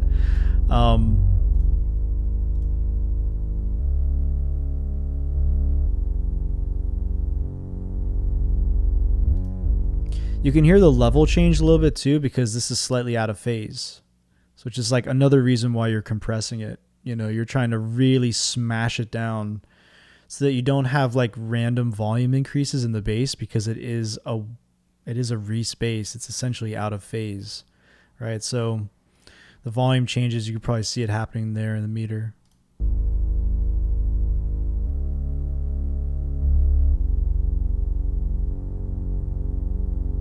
Yeah, there's like little dips and peaks in the volume. So anyway, that's kind of compressing bass. I think like a lot of times the bass guitars are the most problematic. Like you're gonna really focus on compression on a bass guitar part because it's played by a human. You know, it's not going through an envelope on a synth. So the dynamic variance is gonna be strong. You know, not that we don't use compression. You know, in those sources.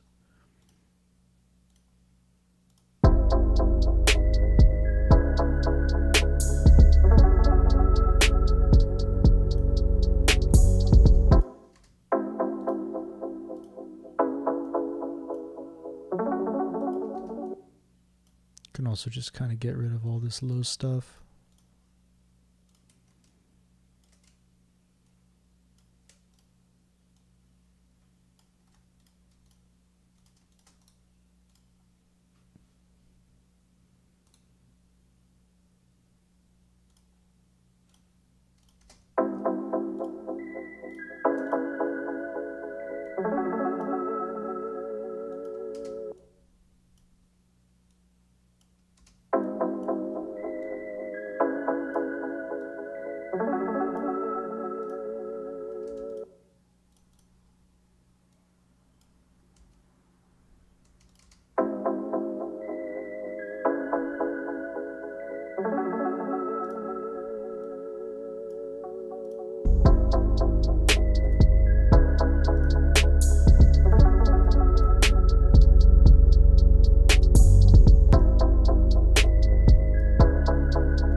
Also, another thing that's kind of fun is because we talked about how hi-hats in R&B are not, I mean, this is just, you know, we break this rule all the time, but like a lot of times the hi-hats will be quieter, so like not as aggressive and cutting. And one thing I actually love to do is I'll grab Chorus Ensemble, or really it could be any chorus plugin, because it's going to pull your hi-hat transients out of phase. So when I like throw this on a hi-hat, it like kind of blunts the transient on the hi-hat, makes it kind of like, it just makes it softer. So not in volume, but in sort of like the sharpness. A lot of people do this too with like a transient designer, like Transient Master or something. Like you pull up one of these and you can say less attack. That's a different thing. But this is kind of fun because like most of the time a chorus plugin is also going to take maybe a mono hi-hat sample and make it stereo, or because it kind of goes mono to stereo. A lot of chorus plugins do that. So like that's also kind of cool because you can take one hi-hat and immediately make your music kind of wider. So I really like that. Another trick that I'll do is I'll get like LFO tool and like, let me see if I can find it here.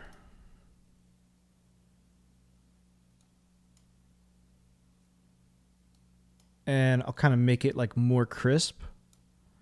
We'll go to like eighth notes, I guess.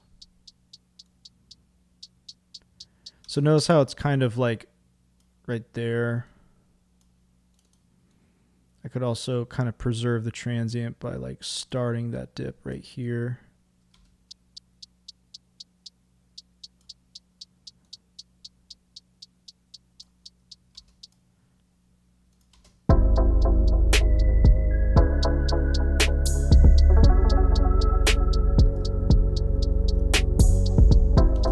And snares and hi-hats are a lot of fun to mess with saturation. You know, even if you're just grabbing like drum bus or destructor. Because this is basically a saturation module. Notice when I beef up crunch, it like immediately comes forward.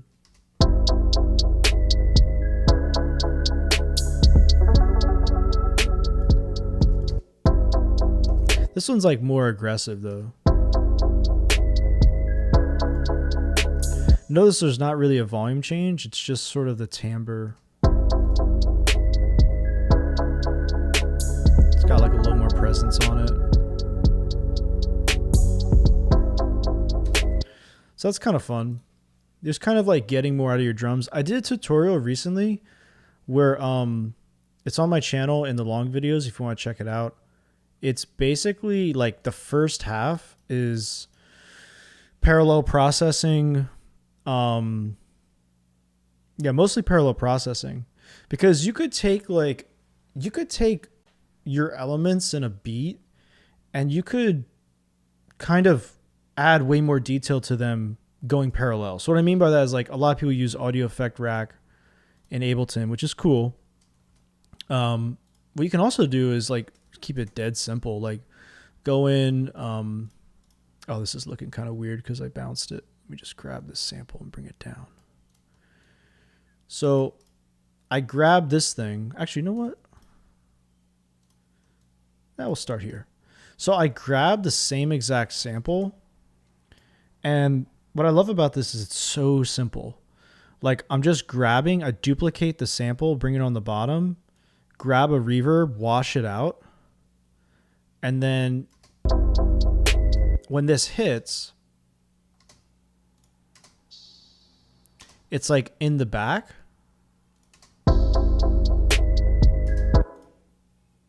And we'll just grab kind of a timbre for a reverb we like.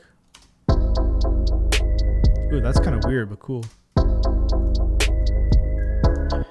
And then you can kind of mess with time-based effects on that thing, but because it's one sample, it's way easier to handle. You're not getting bogged down in all the automation stuff. So I might grab that and like throw a delay on it after the reverb. So I drowned out the hi-hat, then I put the parallel delay on it. That's dotted, so it's kind of going to be a little more syncopated than I want. Go here, full feedback.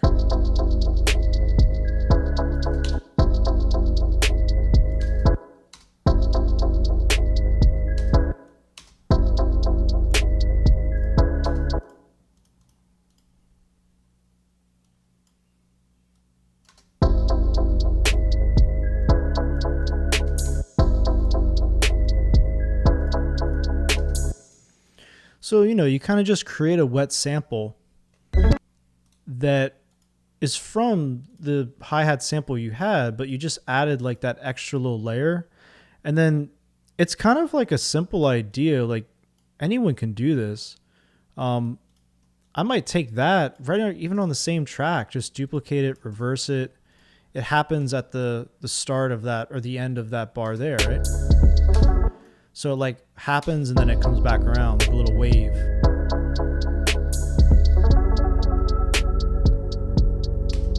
Right? So it's kind of like, it's in the tutorial I did on YouTube, it's sort of like parallel things happening that you can kind of pull from what's already in your beat idea.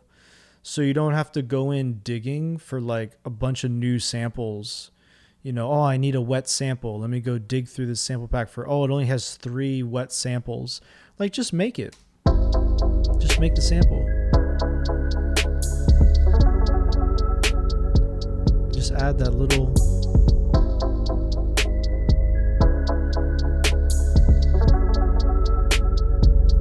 Just makes it kind of cool,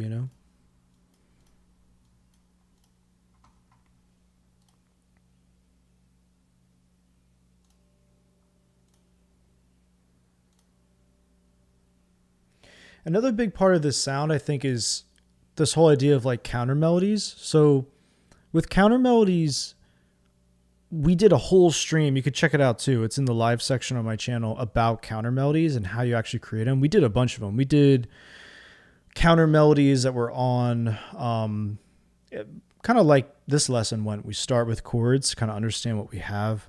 And then we build harmonies off of that. We built a counter harmony, like a top-wise harmony, and then the bass. Then we would start with the melody, build the chords, bass, and top harmony.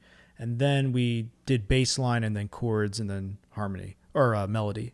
So we were like building all these different ways to come up with the musicality of your beats. This is also an example of that because when you do counter melodies or like counter elements, a lot of times you're just working in something that works with the scale, and it's always going to be a lot sparser. So one of those, I use my own slang for it, so I call it a top melody, which is not even really a melody that the singer would sing per se, or would even be considered like the hook of the song. But it's definitely the high most notes in terms of pitch, but they're also going to be more simple. And it carries along the same idea of overdubbing. So what you heard me do there was a little bit of sound design with the drums to make it more interesting. And that's kind of parallel underneath that hi-hat pattern. I would do the same exact thing with, just find a sound, create some kind of cool texture with it. And then you have something where you can add more of an interesting sound with your current chords. So we'll pull in Omnisphere. We'll loop that out with just our current music and bass.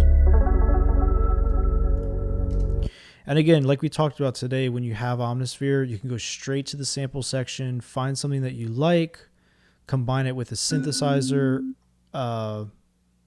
oscillator, and then you can immediately like have the sound that you're going for. In this case, I'll just take one sample, unison detune, change my envelope to the default ADSR so it sounds more like a piano.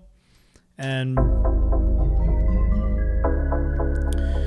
what keyword again? I even forgot what keyword.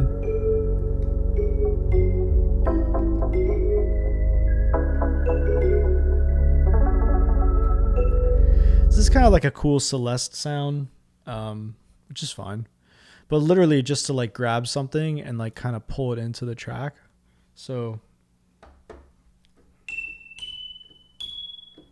this one has a lot of attack to it, but we're gonna address that.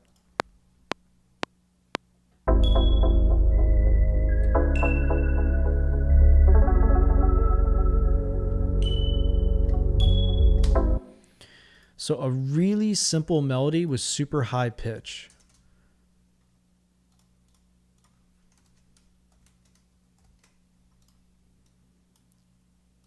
And I'm kind of just like following my inner ear to go along with the chords, but nothing too complicated that would distract from the main elements once I get this placed with the right sound design. So I could go into the envelope here, But what I'm going to do actually is like place it in an acoustic space, and then we'll go from there. So maybe like a plate reverb.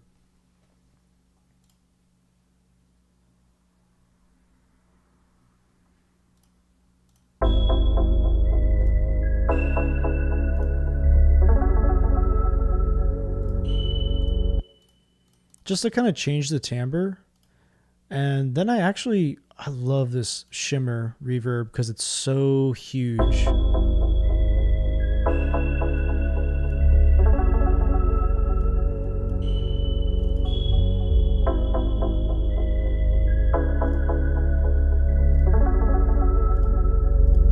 Also just try something kind of crazy. Why not?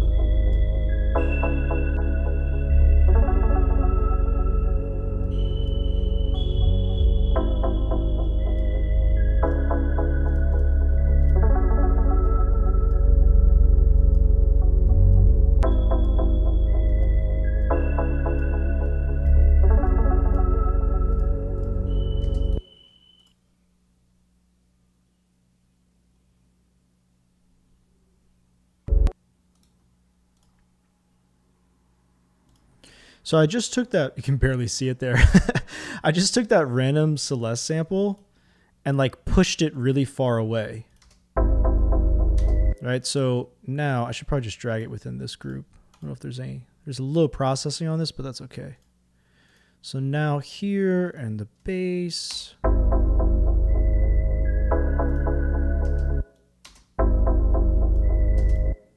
I can barely hear it. Oh, this might have... Yeah, this has... Okay, we don't want on there because it has an EQ.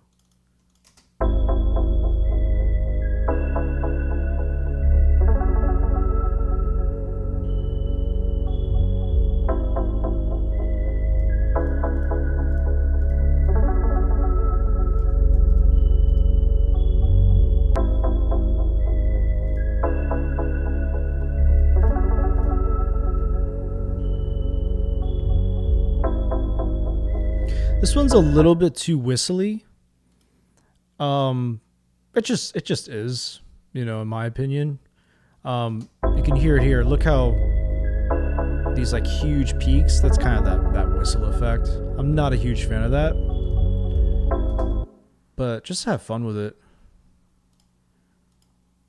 I really just mess around.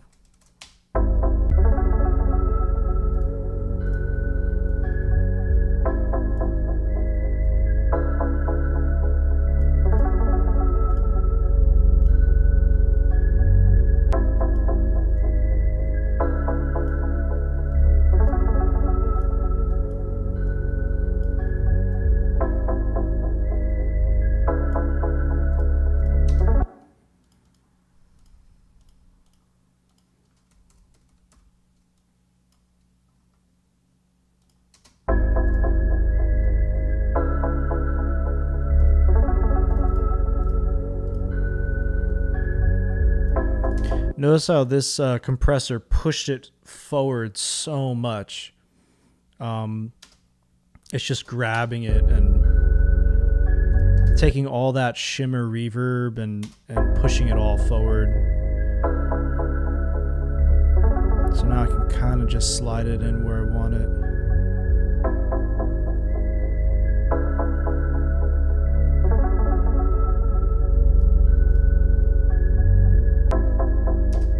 So, you know, it's something kind of cool. It's like a higher layer. You can always pull it back. And that's basically just following the... You can see that compression just kind of pushed it up a little bit. The waveform got fatter. So, you know, the compression helps. It brings out a lot of detail. Especially if you have these like background elements, you're trying to like just get more overdubbing in there.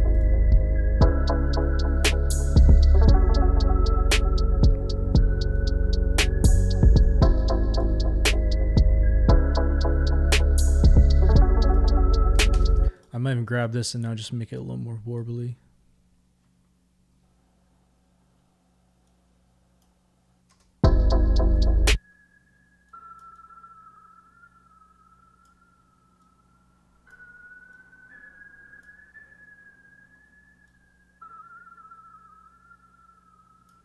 So now it's just super weird.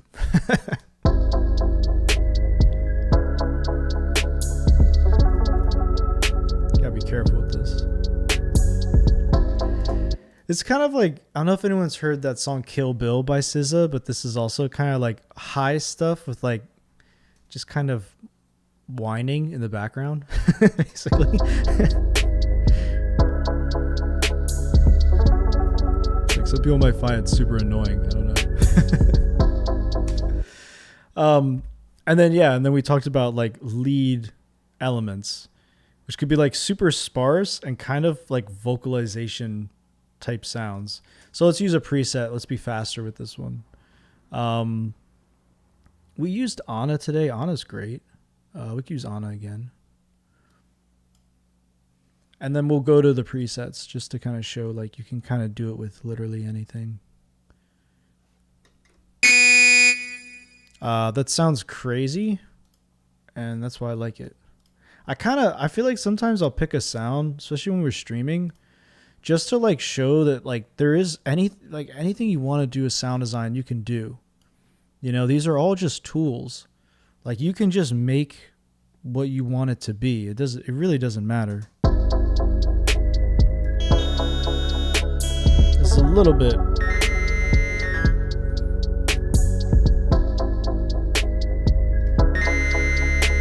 You see all those harmonics right there? It's crazy. We just go see if we can cut.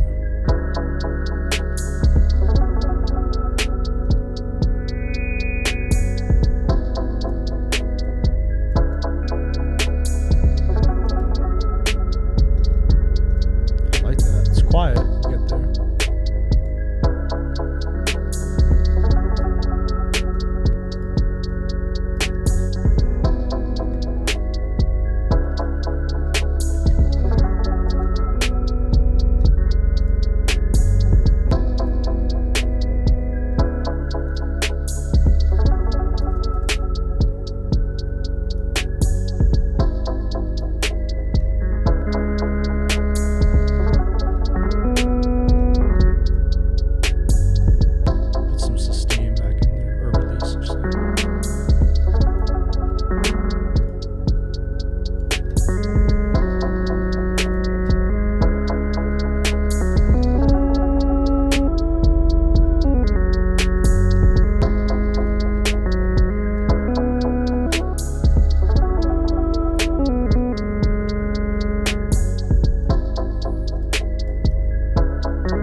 So you have kind of a consistent like lead sound.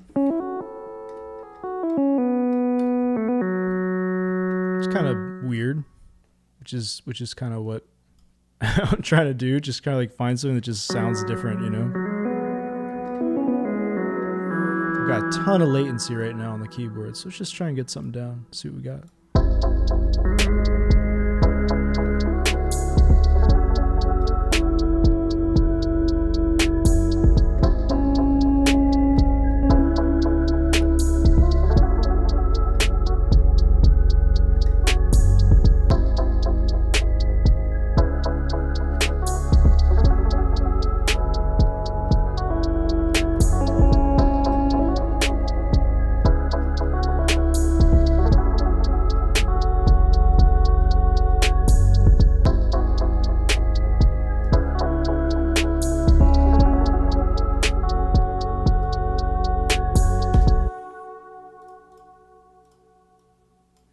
Might be able to get that into something. So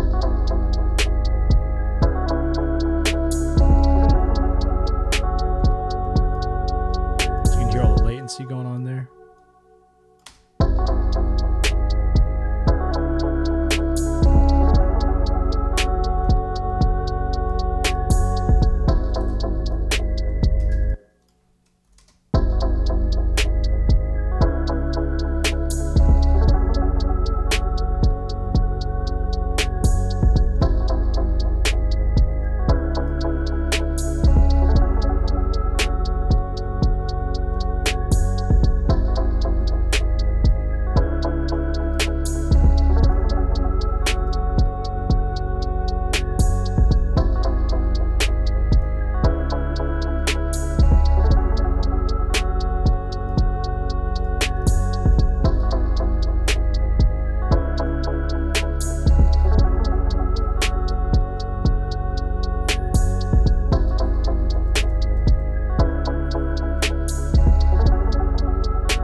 losing some of those high notes there.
Needs to be murkier.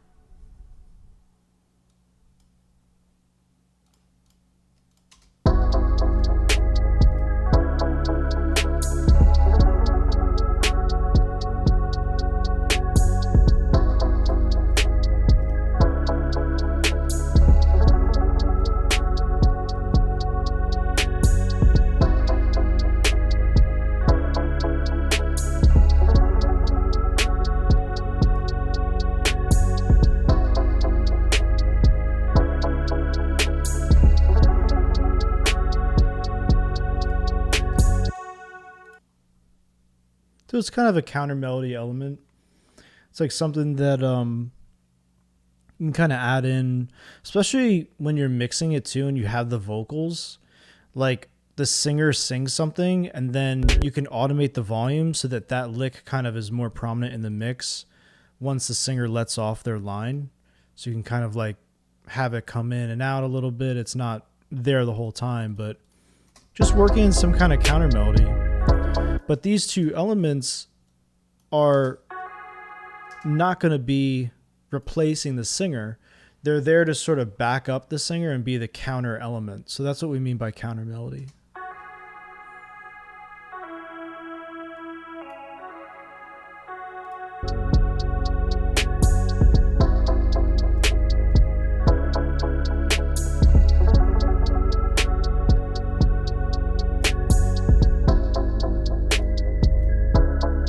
Let's go, you have some more room in the mid-range, you know.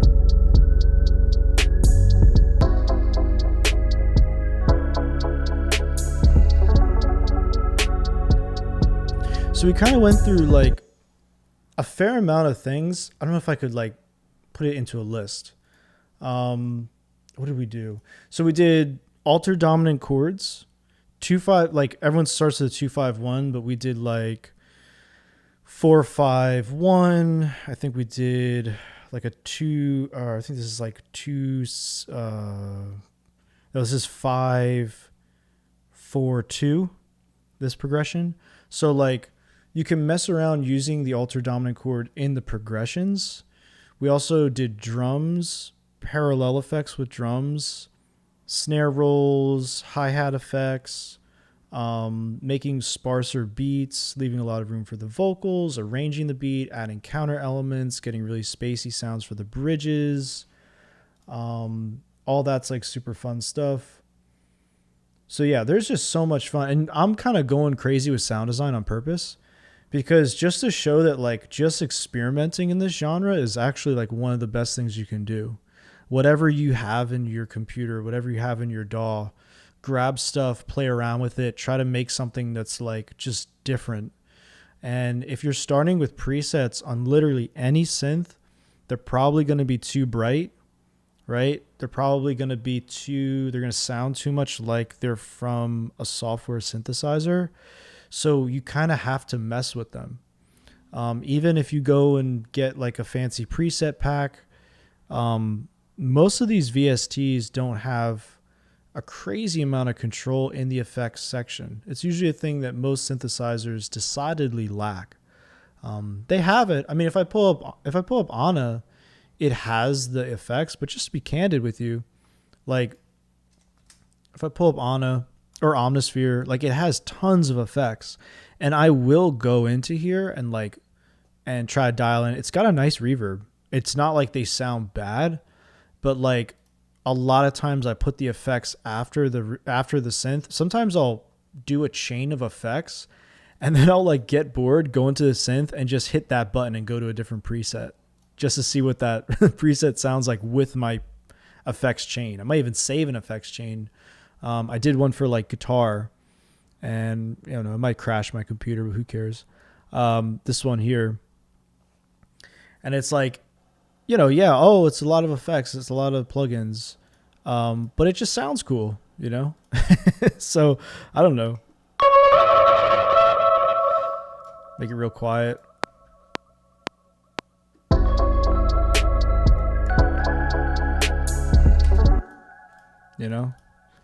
I'm not saying it's amazing, but it's like one of those things where like, there's nothing wrong with preset packs, by the way, because they're amazing for inspiration. They do so much of the sound design for you. That's why they're so amazing. But like, just kind of understanding, like, some people watching might be like, yeah, of course, we're going to put on a reverb after the synth. But a lot of people don't know that. They go into the presets and they're like, it sounds good, but it's not blending with the music. Well, you kind of have to, sometimes you have to be the one to make it blend. The preset is not that big of a deal to the sound. It's really like your own, what you hear,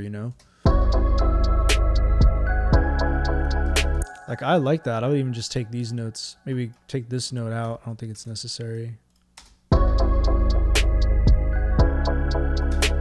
Like boom, just grab that, throw that in. Just get like a richer harmonic sound with a few more counter melodies that are working over those chords. Just makes it more interesting. So yeah, a lot of people don't do that. They just kind of grab the preset, and I don't know if I've ever really I will say there are some presets in Omnisphere that are absolutely like the whole sound is inside those presets. Like it's crazy. I found the same thing with Serum and Anna. Anna's amazing too.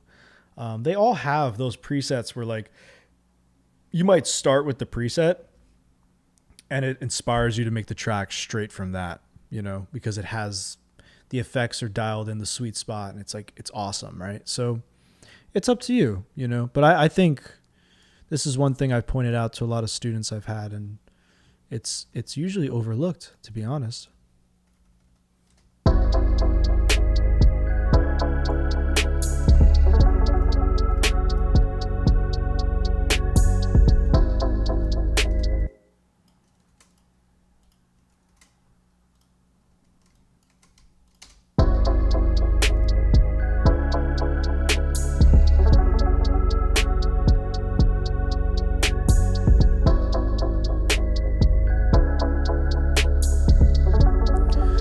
Maybe we pull out,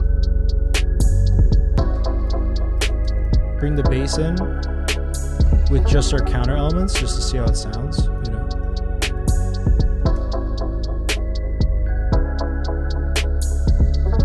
I'll bring in the hi-hat next.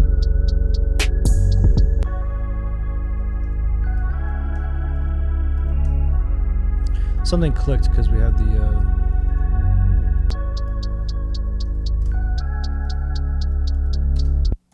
but it's cool. Like we kind of just were working off the original loop. So by the way, you could think of all this stuff down here. You could think of that as the loop that you got from the sample pack, right? So like you go in, you get a loop from a sample pack.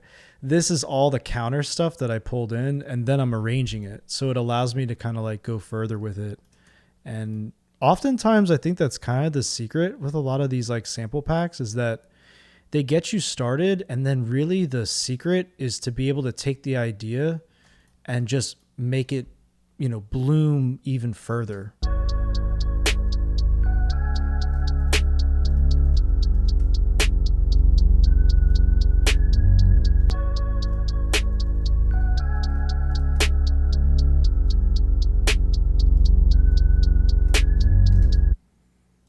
Maybe then the kick, we'll fly that over with a kick, and we'll just like add a fill.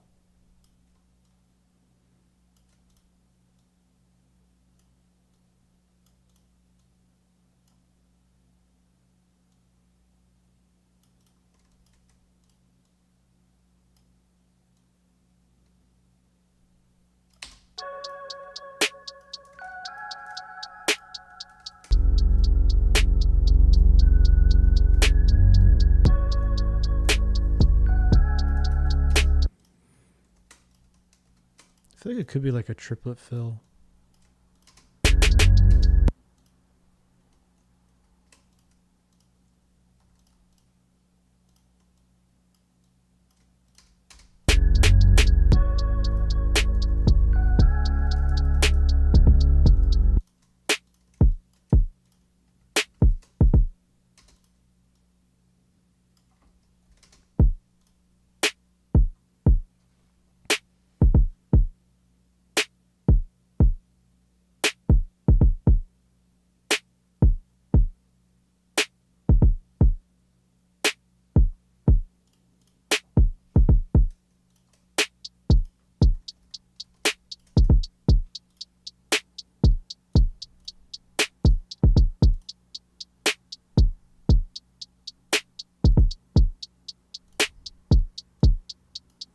Try to help this kick out a little bit.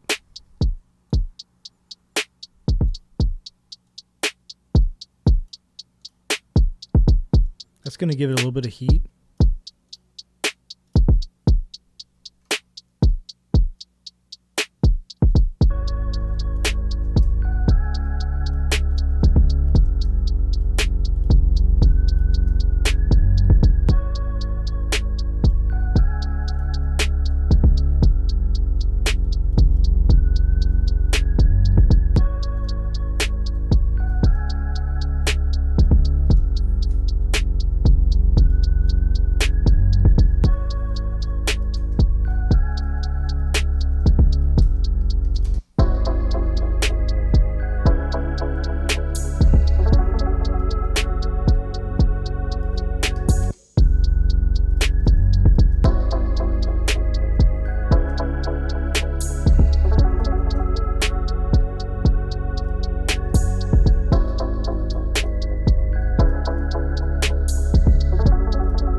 Another thing that's kind of fun to do is like to automate.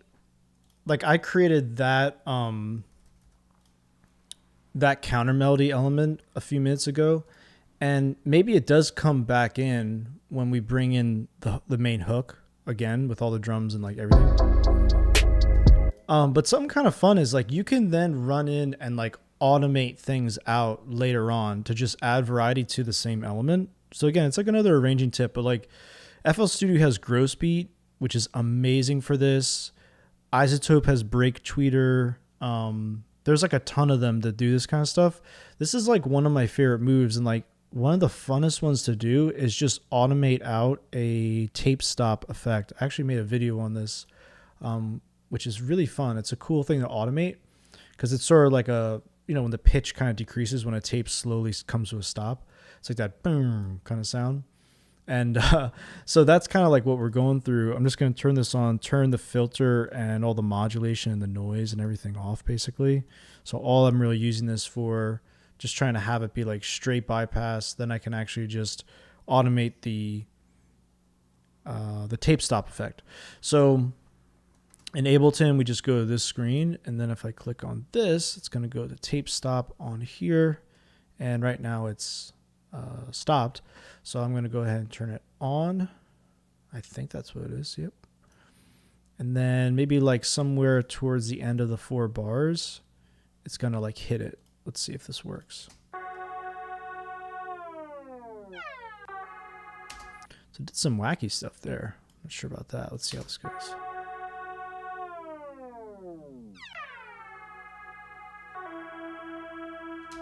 I like the stop effect. I don't like it when it turns back on. So maybe we'll go like this, keep it off. And you can also just experiment with, if you move those automation effects in different ways, it might kind of make it have like more of a worry, like a whirs around.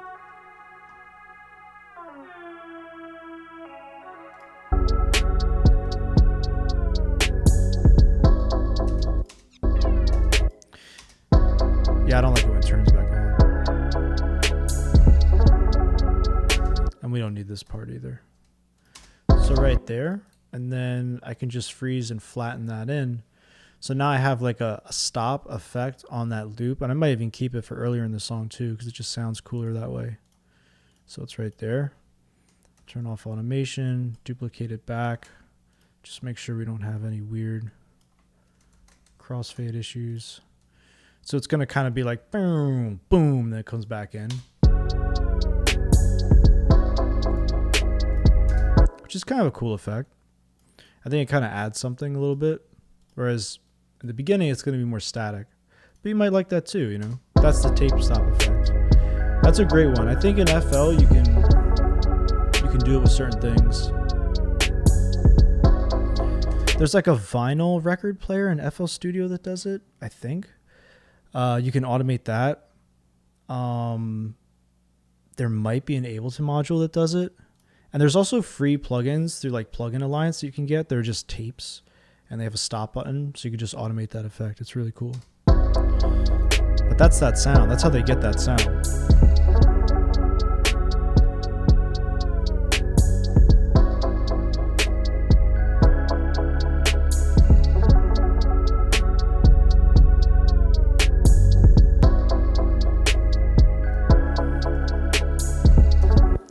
I feel like we should have some more fun with these hi-hats here. Notice how like my hi-hats are also kind of late. I don't think there's anything wrong with that. Like people would go in and like be like, oh no, I gotta move this over. Like you can do that, but there's people that will tell you, like a lot of lo-fi producers that are way more amazing than me, that would just be like, oh no, I take all my hi-hats, like, you know, a straight eighth note or quarter note hi-hat rhythm, and push it back like, you know, a 16th note at minimum, because they like having lazy hi-hats. Like they're not on the grid. It's probably easier to do in a lot of respects with the audio clip rather than like looking at the piano roll and trying to move things around. That's just my opinion. But like, yeah, so you go in and it's like kind of late and it's like, yeah, so what?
cover of it.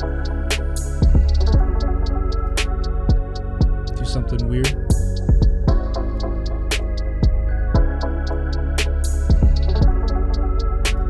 That's much more lo-fi when you add the amp to it. Just kind of like brighten it up again. I like to go crazy with this thing.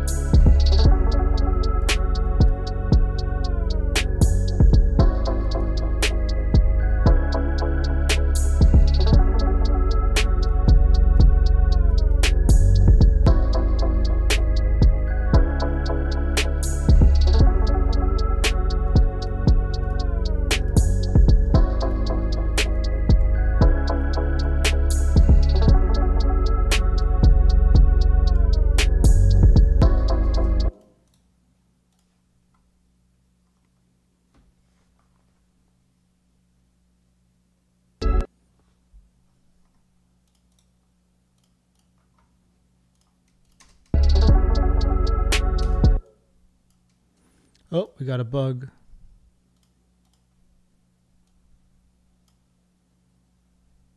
Not on this plugin though. That's interesting. Trying not to have to turn anything off.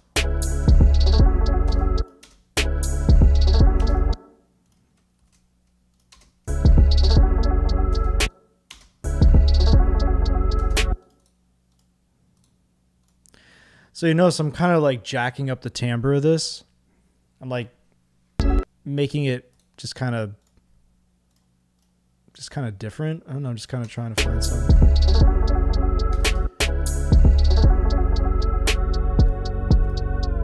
Just got like a lot more juice up there in the high frequencies. But not like overwhelmingly sharp.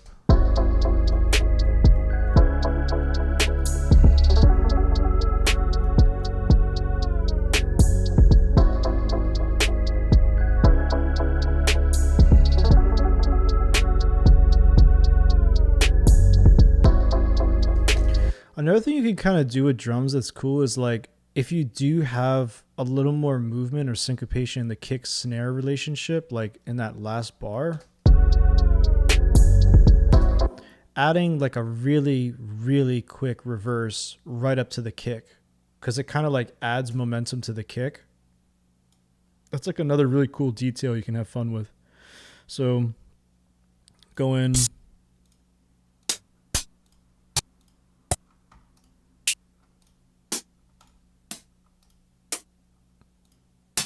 I mean, honestly, I'll just make one. Because you just take really anything, give it a tail. So just go and like wash it in the reverb. Like that. I might even get rid of the transient completely. And then I'm going to place that basically like right...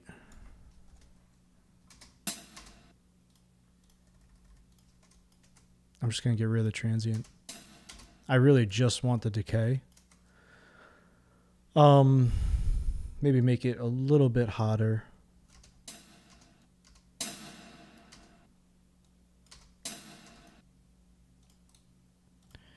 And then we reverse that, place it up to the kick, shape it, and you just add like some momentum, like some swoosh to the kick at the end of that phrase.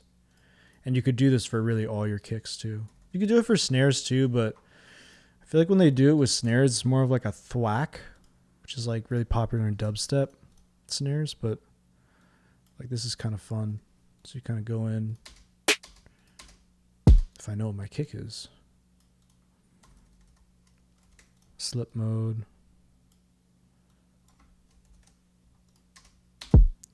So then see if the tone kind of matches what we're doing right there. I just think that sounds cool.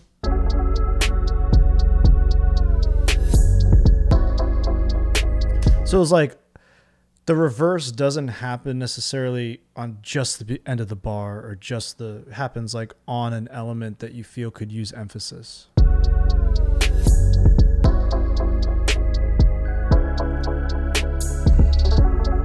So I don't know, you might like that.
Something was clicking there. What's clicking?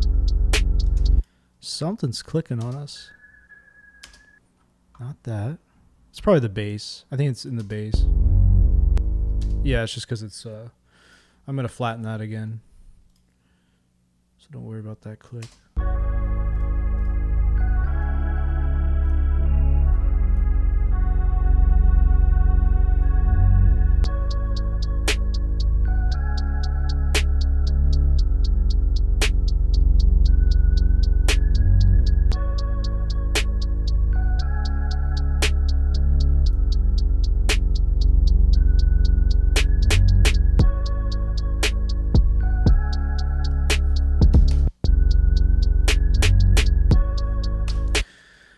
So right there, I might take out the hi-hat.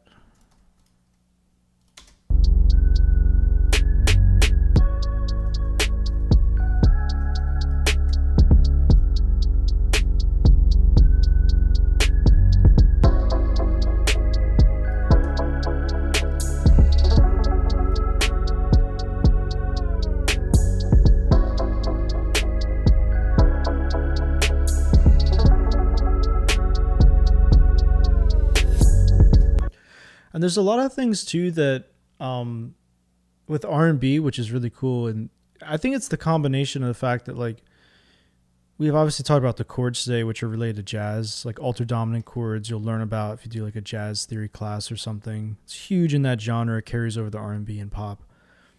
And then on top of that, you have all these other genres like indie rock, guitars, gospel, even the kind of more Baroque sounds like orchestration, like string sections, that they all work so well in R&B. There's even tracks too, like a lot of the more ballady R&B stuff like Gavon. I always think that his stuff is like so cool because it does have a little bit of that older flavor to it. And a lot of times you can achieve that through like very simple ideas. Like, for instance, if I just took like a very simple piano sound And I just sort of did this like very staccato piano part. It would be a lot like in the style of a ballad, right? So here's our, I'm going to tune the drums out for just a second so we can hear this a little better. Move all my drums up here. Get this out of the way.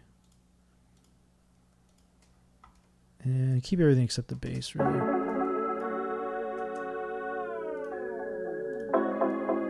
Right there, that's all right.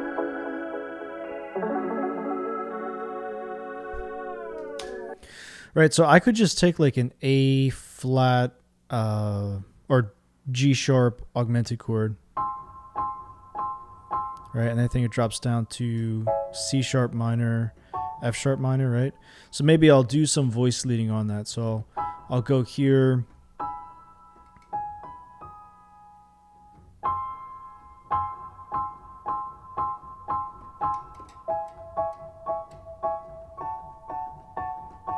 Something like that. That could work. Oh, I forgot our latency is terrible. All right, that's okay though. We'll just go in and merge it.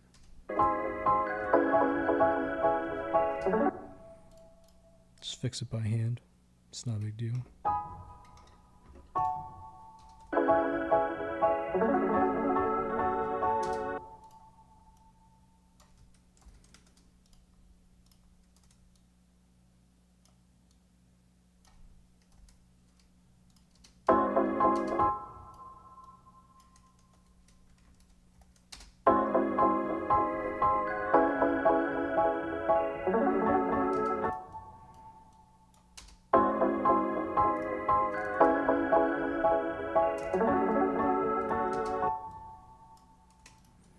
So this is like a very 50s like classic ballad thing, to just have this very simple piano kind of doing staccato. I might even like move that down just to add like a little extra movement. You could make the piano more lo-fi and kind of weird if you wanted. Pan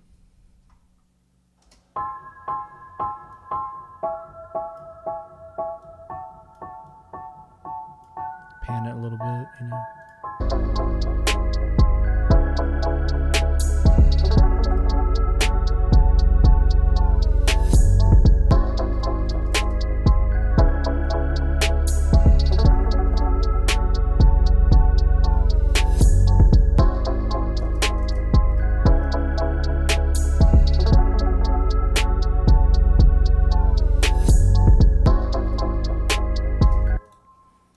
So it just kind of adds like a little bit of that ballad kind of sound to it.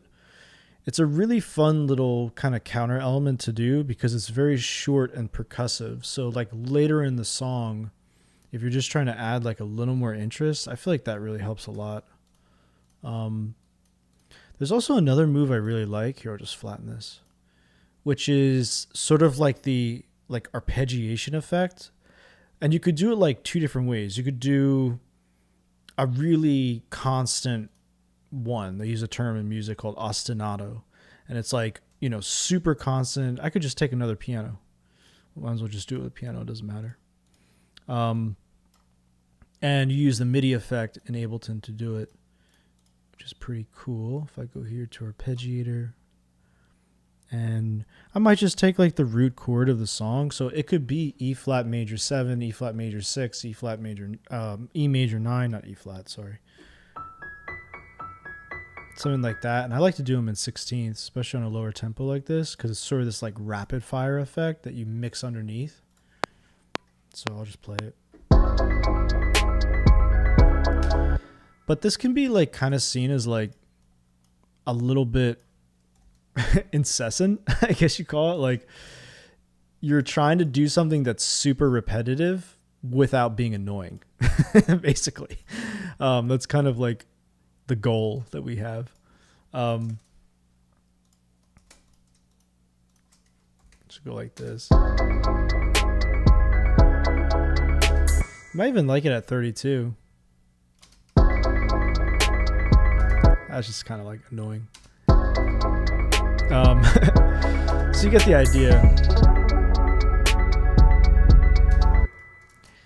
And what's kind of cool about this, like you can play with the pitch, obviously. And even if it feels like it's too incessant, this is why you would want to use an envelope. So like this way I can create the sound of it, and then I can just like kind of go in and like grab an LFO. Make sure you set it to 16ths, right? Because the arpeggiation's doing that 16th subdivision. Now it took the piano just throwing it through there, and just by like messing with it, it like sounds more like a synth, you know? And it's sort of like the what if factor, you know? Just kind of going in.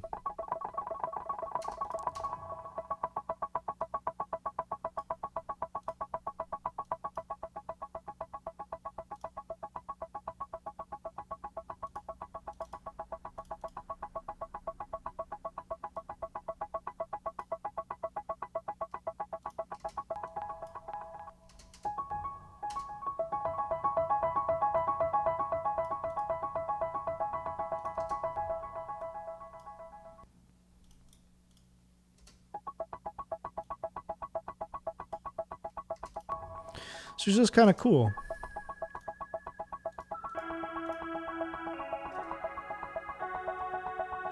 It's funny, you take out all the main elements and all these counter elements become like, what am I listening to? But I would like mix this in the bottom, you know? So it's just got just tapping.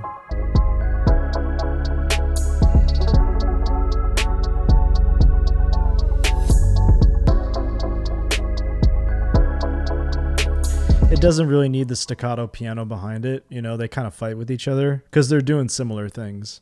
So it's like you can kind of think of these like repetitive elements that you kind of mix into it. I mean, they could work together.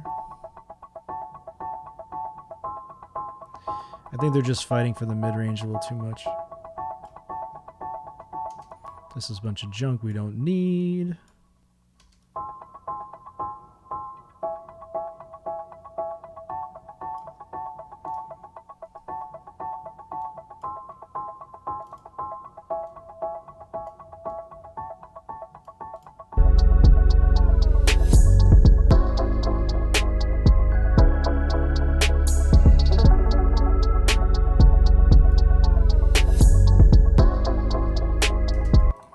So it's going to make it busier, you know. But later in the song, you can kind of have fun with that because everything's kind of, you know, you've pulled all the stops. So you're kind of just letting it all go. That's a fun one. The other one that I'll do with the arpeggiation is, we'll just mute this one for now, is you just, I call it the video game effect, like the 8-bit effect, because a lot of video games back in the day would have this arpeggiation that would just sort of hit. We could actually even do it with the Omnisphere. It's kind of fun. So you just get like an 8-bit sounding, well, it doesn't have to be 8-bit, but something that kind of sounds like it. And it's basically an arpeggiation that just hits with a delay. It's almost like a harp, like someone kind of strumming the notes. I don't know how to describe it, honestly, but it's like something like that. You see how I can find it. I don't even know. It's been a while since I've been in Omnisphere. Let's see if I can find something. Let's just try video game.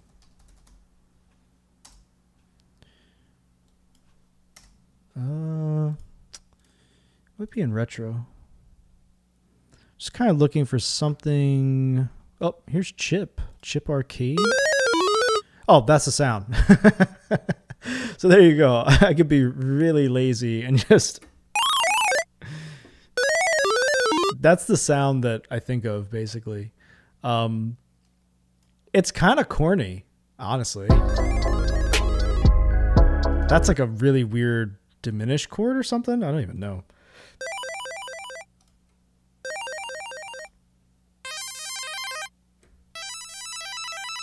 That's a minor chord. So maybe take a guess. Let's see. Yeah, that's it. Maybe C sharp too. Let's see. But like this is another like arpeggiation move. By the way, you can feel free to like try these things in your beat. Like they're all just like moves, you know? And I've heard them in Flying Lotus tracks and Give On tracks, and we talked about stuff from Ella Mai and SZA. These are all just moves. I don't think I have time to get into guitar today, like putting in guitar one shots, doing guitar loops and stuff. But it kind of just gives you an idea, like moves that you can use on these beats, and you don't have to spend a ton of time on them either. This one's kind of snatty sounding, but whatever. You get the idea. I would probably like put this into like wavetable and then you can just like mess with it, whatever. Push it away.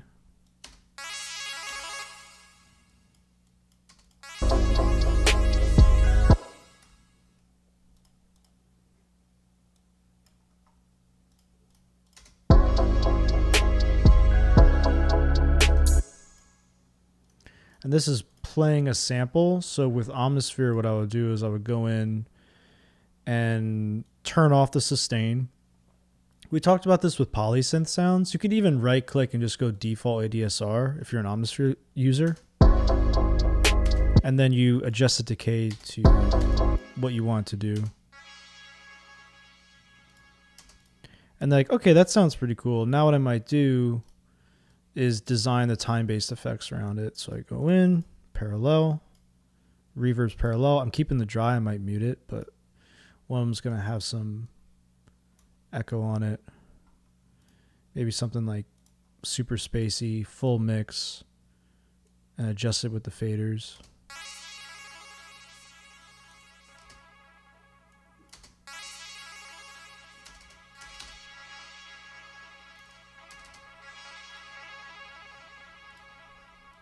Go super wide with it.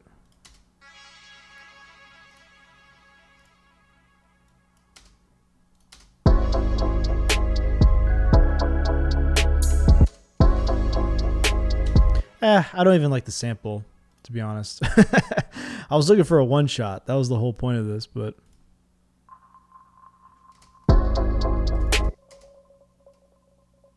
yeah, that's kind of the whole point of it, but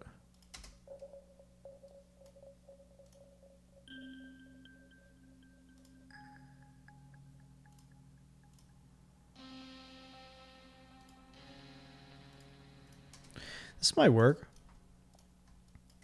So maybe we'll build a C sharp minor 7 chord. Right, we're gonna get that there. That sounds kind of cool on its own, actually.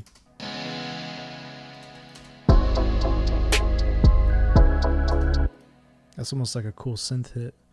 But then we'll go and we'll grab the MIDI effects, arpeggiator, like we did with the last one, but this one's just going to hit with the envelope.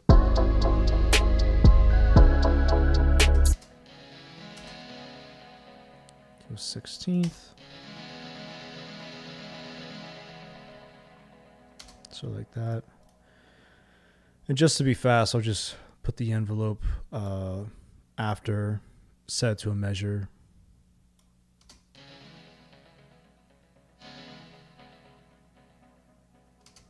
I kind of like that. It should probably be 2 bars though.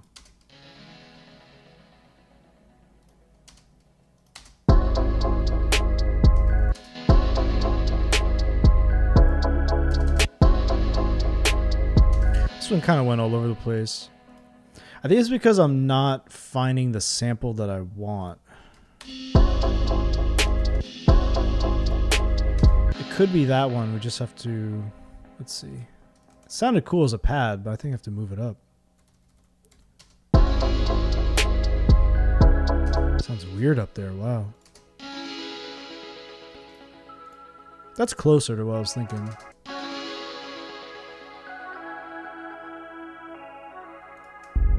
Like, listen to the counter elements that we did today, and then the bass.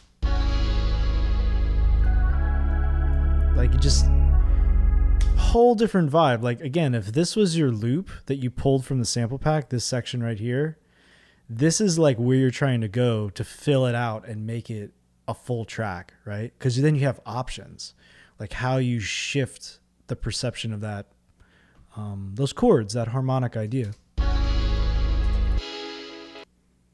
Grab that, just freeze and flatten. I want to thank everyone for checking out the stream today. I really appreciate it. Hopefully you found it interesting. You learned some new things, got inspired to like just go do your thing on your own DAW, basically. Thanks for coming and hanging out. Always appreciate the comments. Always appreciate participation. Feel free to tune into the stream if you're watching the VOD. You can come in, ask questions, give ideas, give suggestions, feedback, whatever you want to do.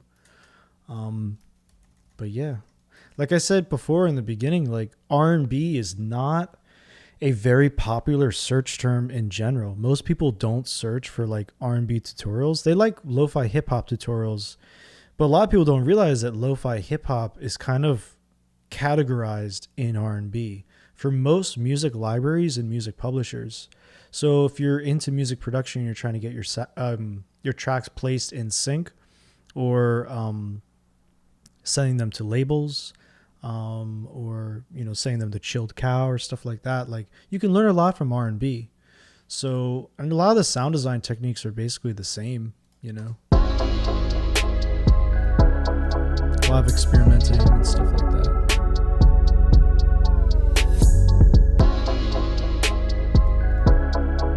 Just EQ this thing. A little too fizzy.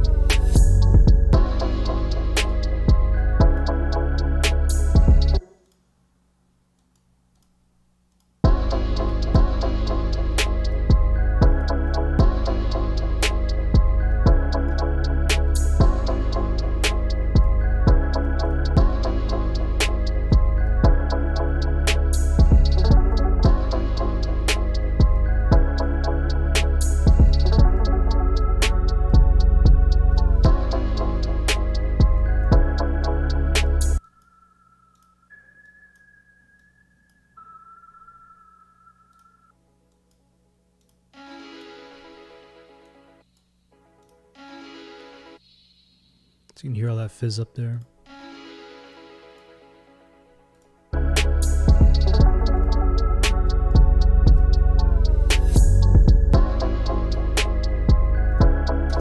It's kind of light in the mix now, but it's still pretty cool. I like it.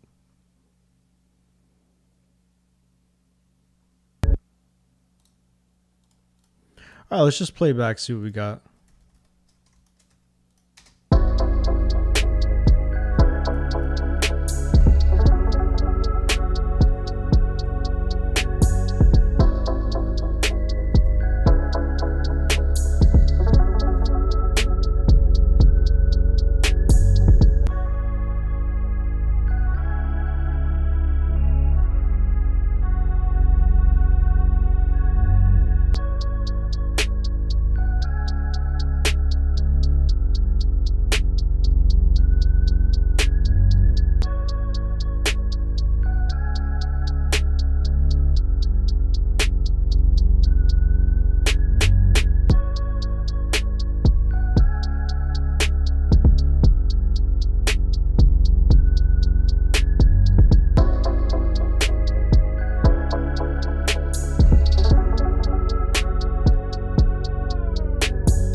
All right, everyone. I think that's going to be it for this stream. Thank you, everyone, for tuning in. Hopefully you found it interesting, learned something new, or if you just wanted to come by and hang out and listen to music, that's cool too. You can catch me on all my socials, Tom Casey Music, Instagram, Twitter, everything, I guess, TikTok. Do a lot of YouTube shorts. I have a new long tutorial just on beats. So making your beats better using a lot of techniques you saw today, parallel processing, using different plugins, syncopation, reverse elements, mixing genre ideas together, stuff like that. It's really cool. It's in the long video section. But besides that, that's really it. So thank you all again for checking out the stream, dropping in. Feel free to say hello anytime, ask any questions. I'll see you all in the next one. Yeah, that's it. Have a great one, everyone. Take care.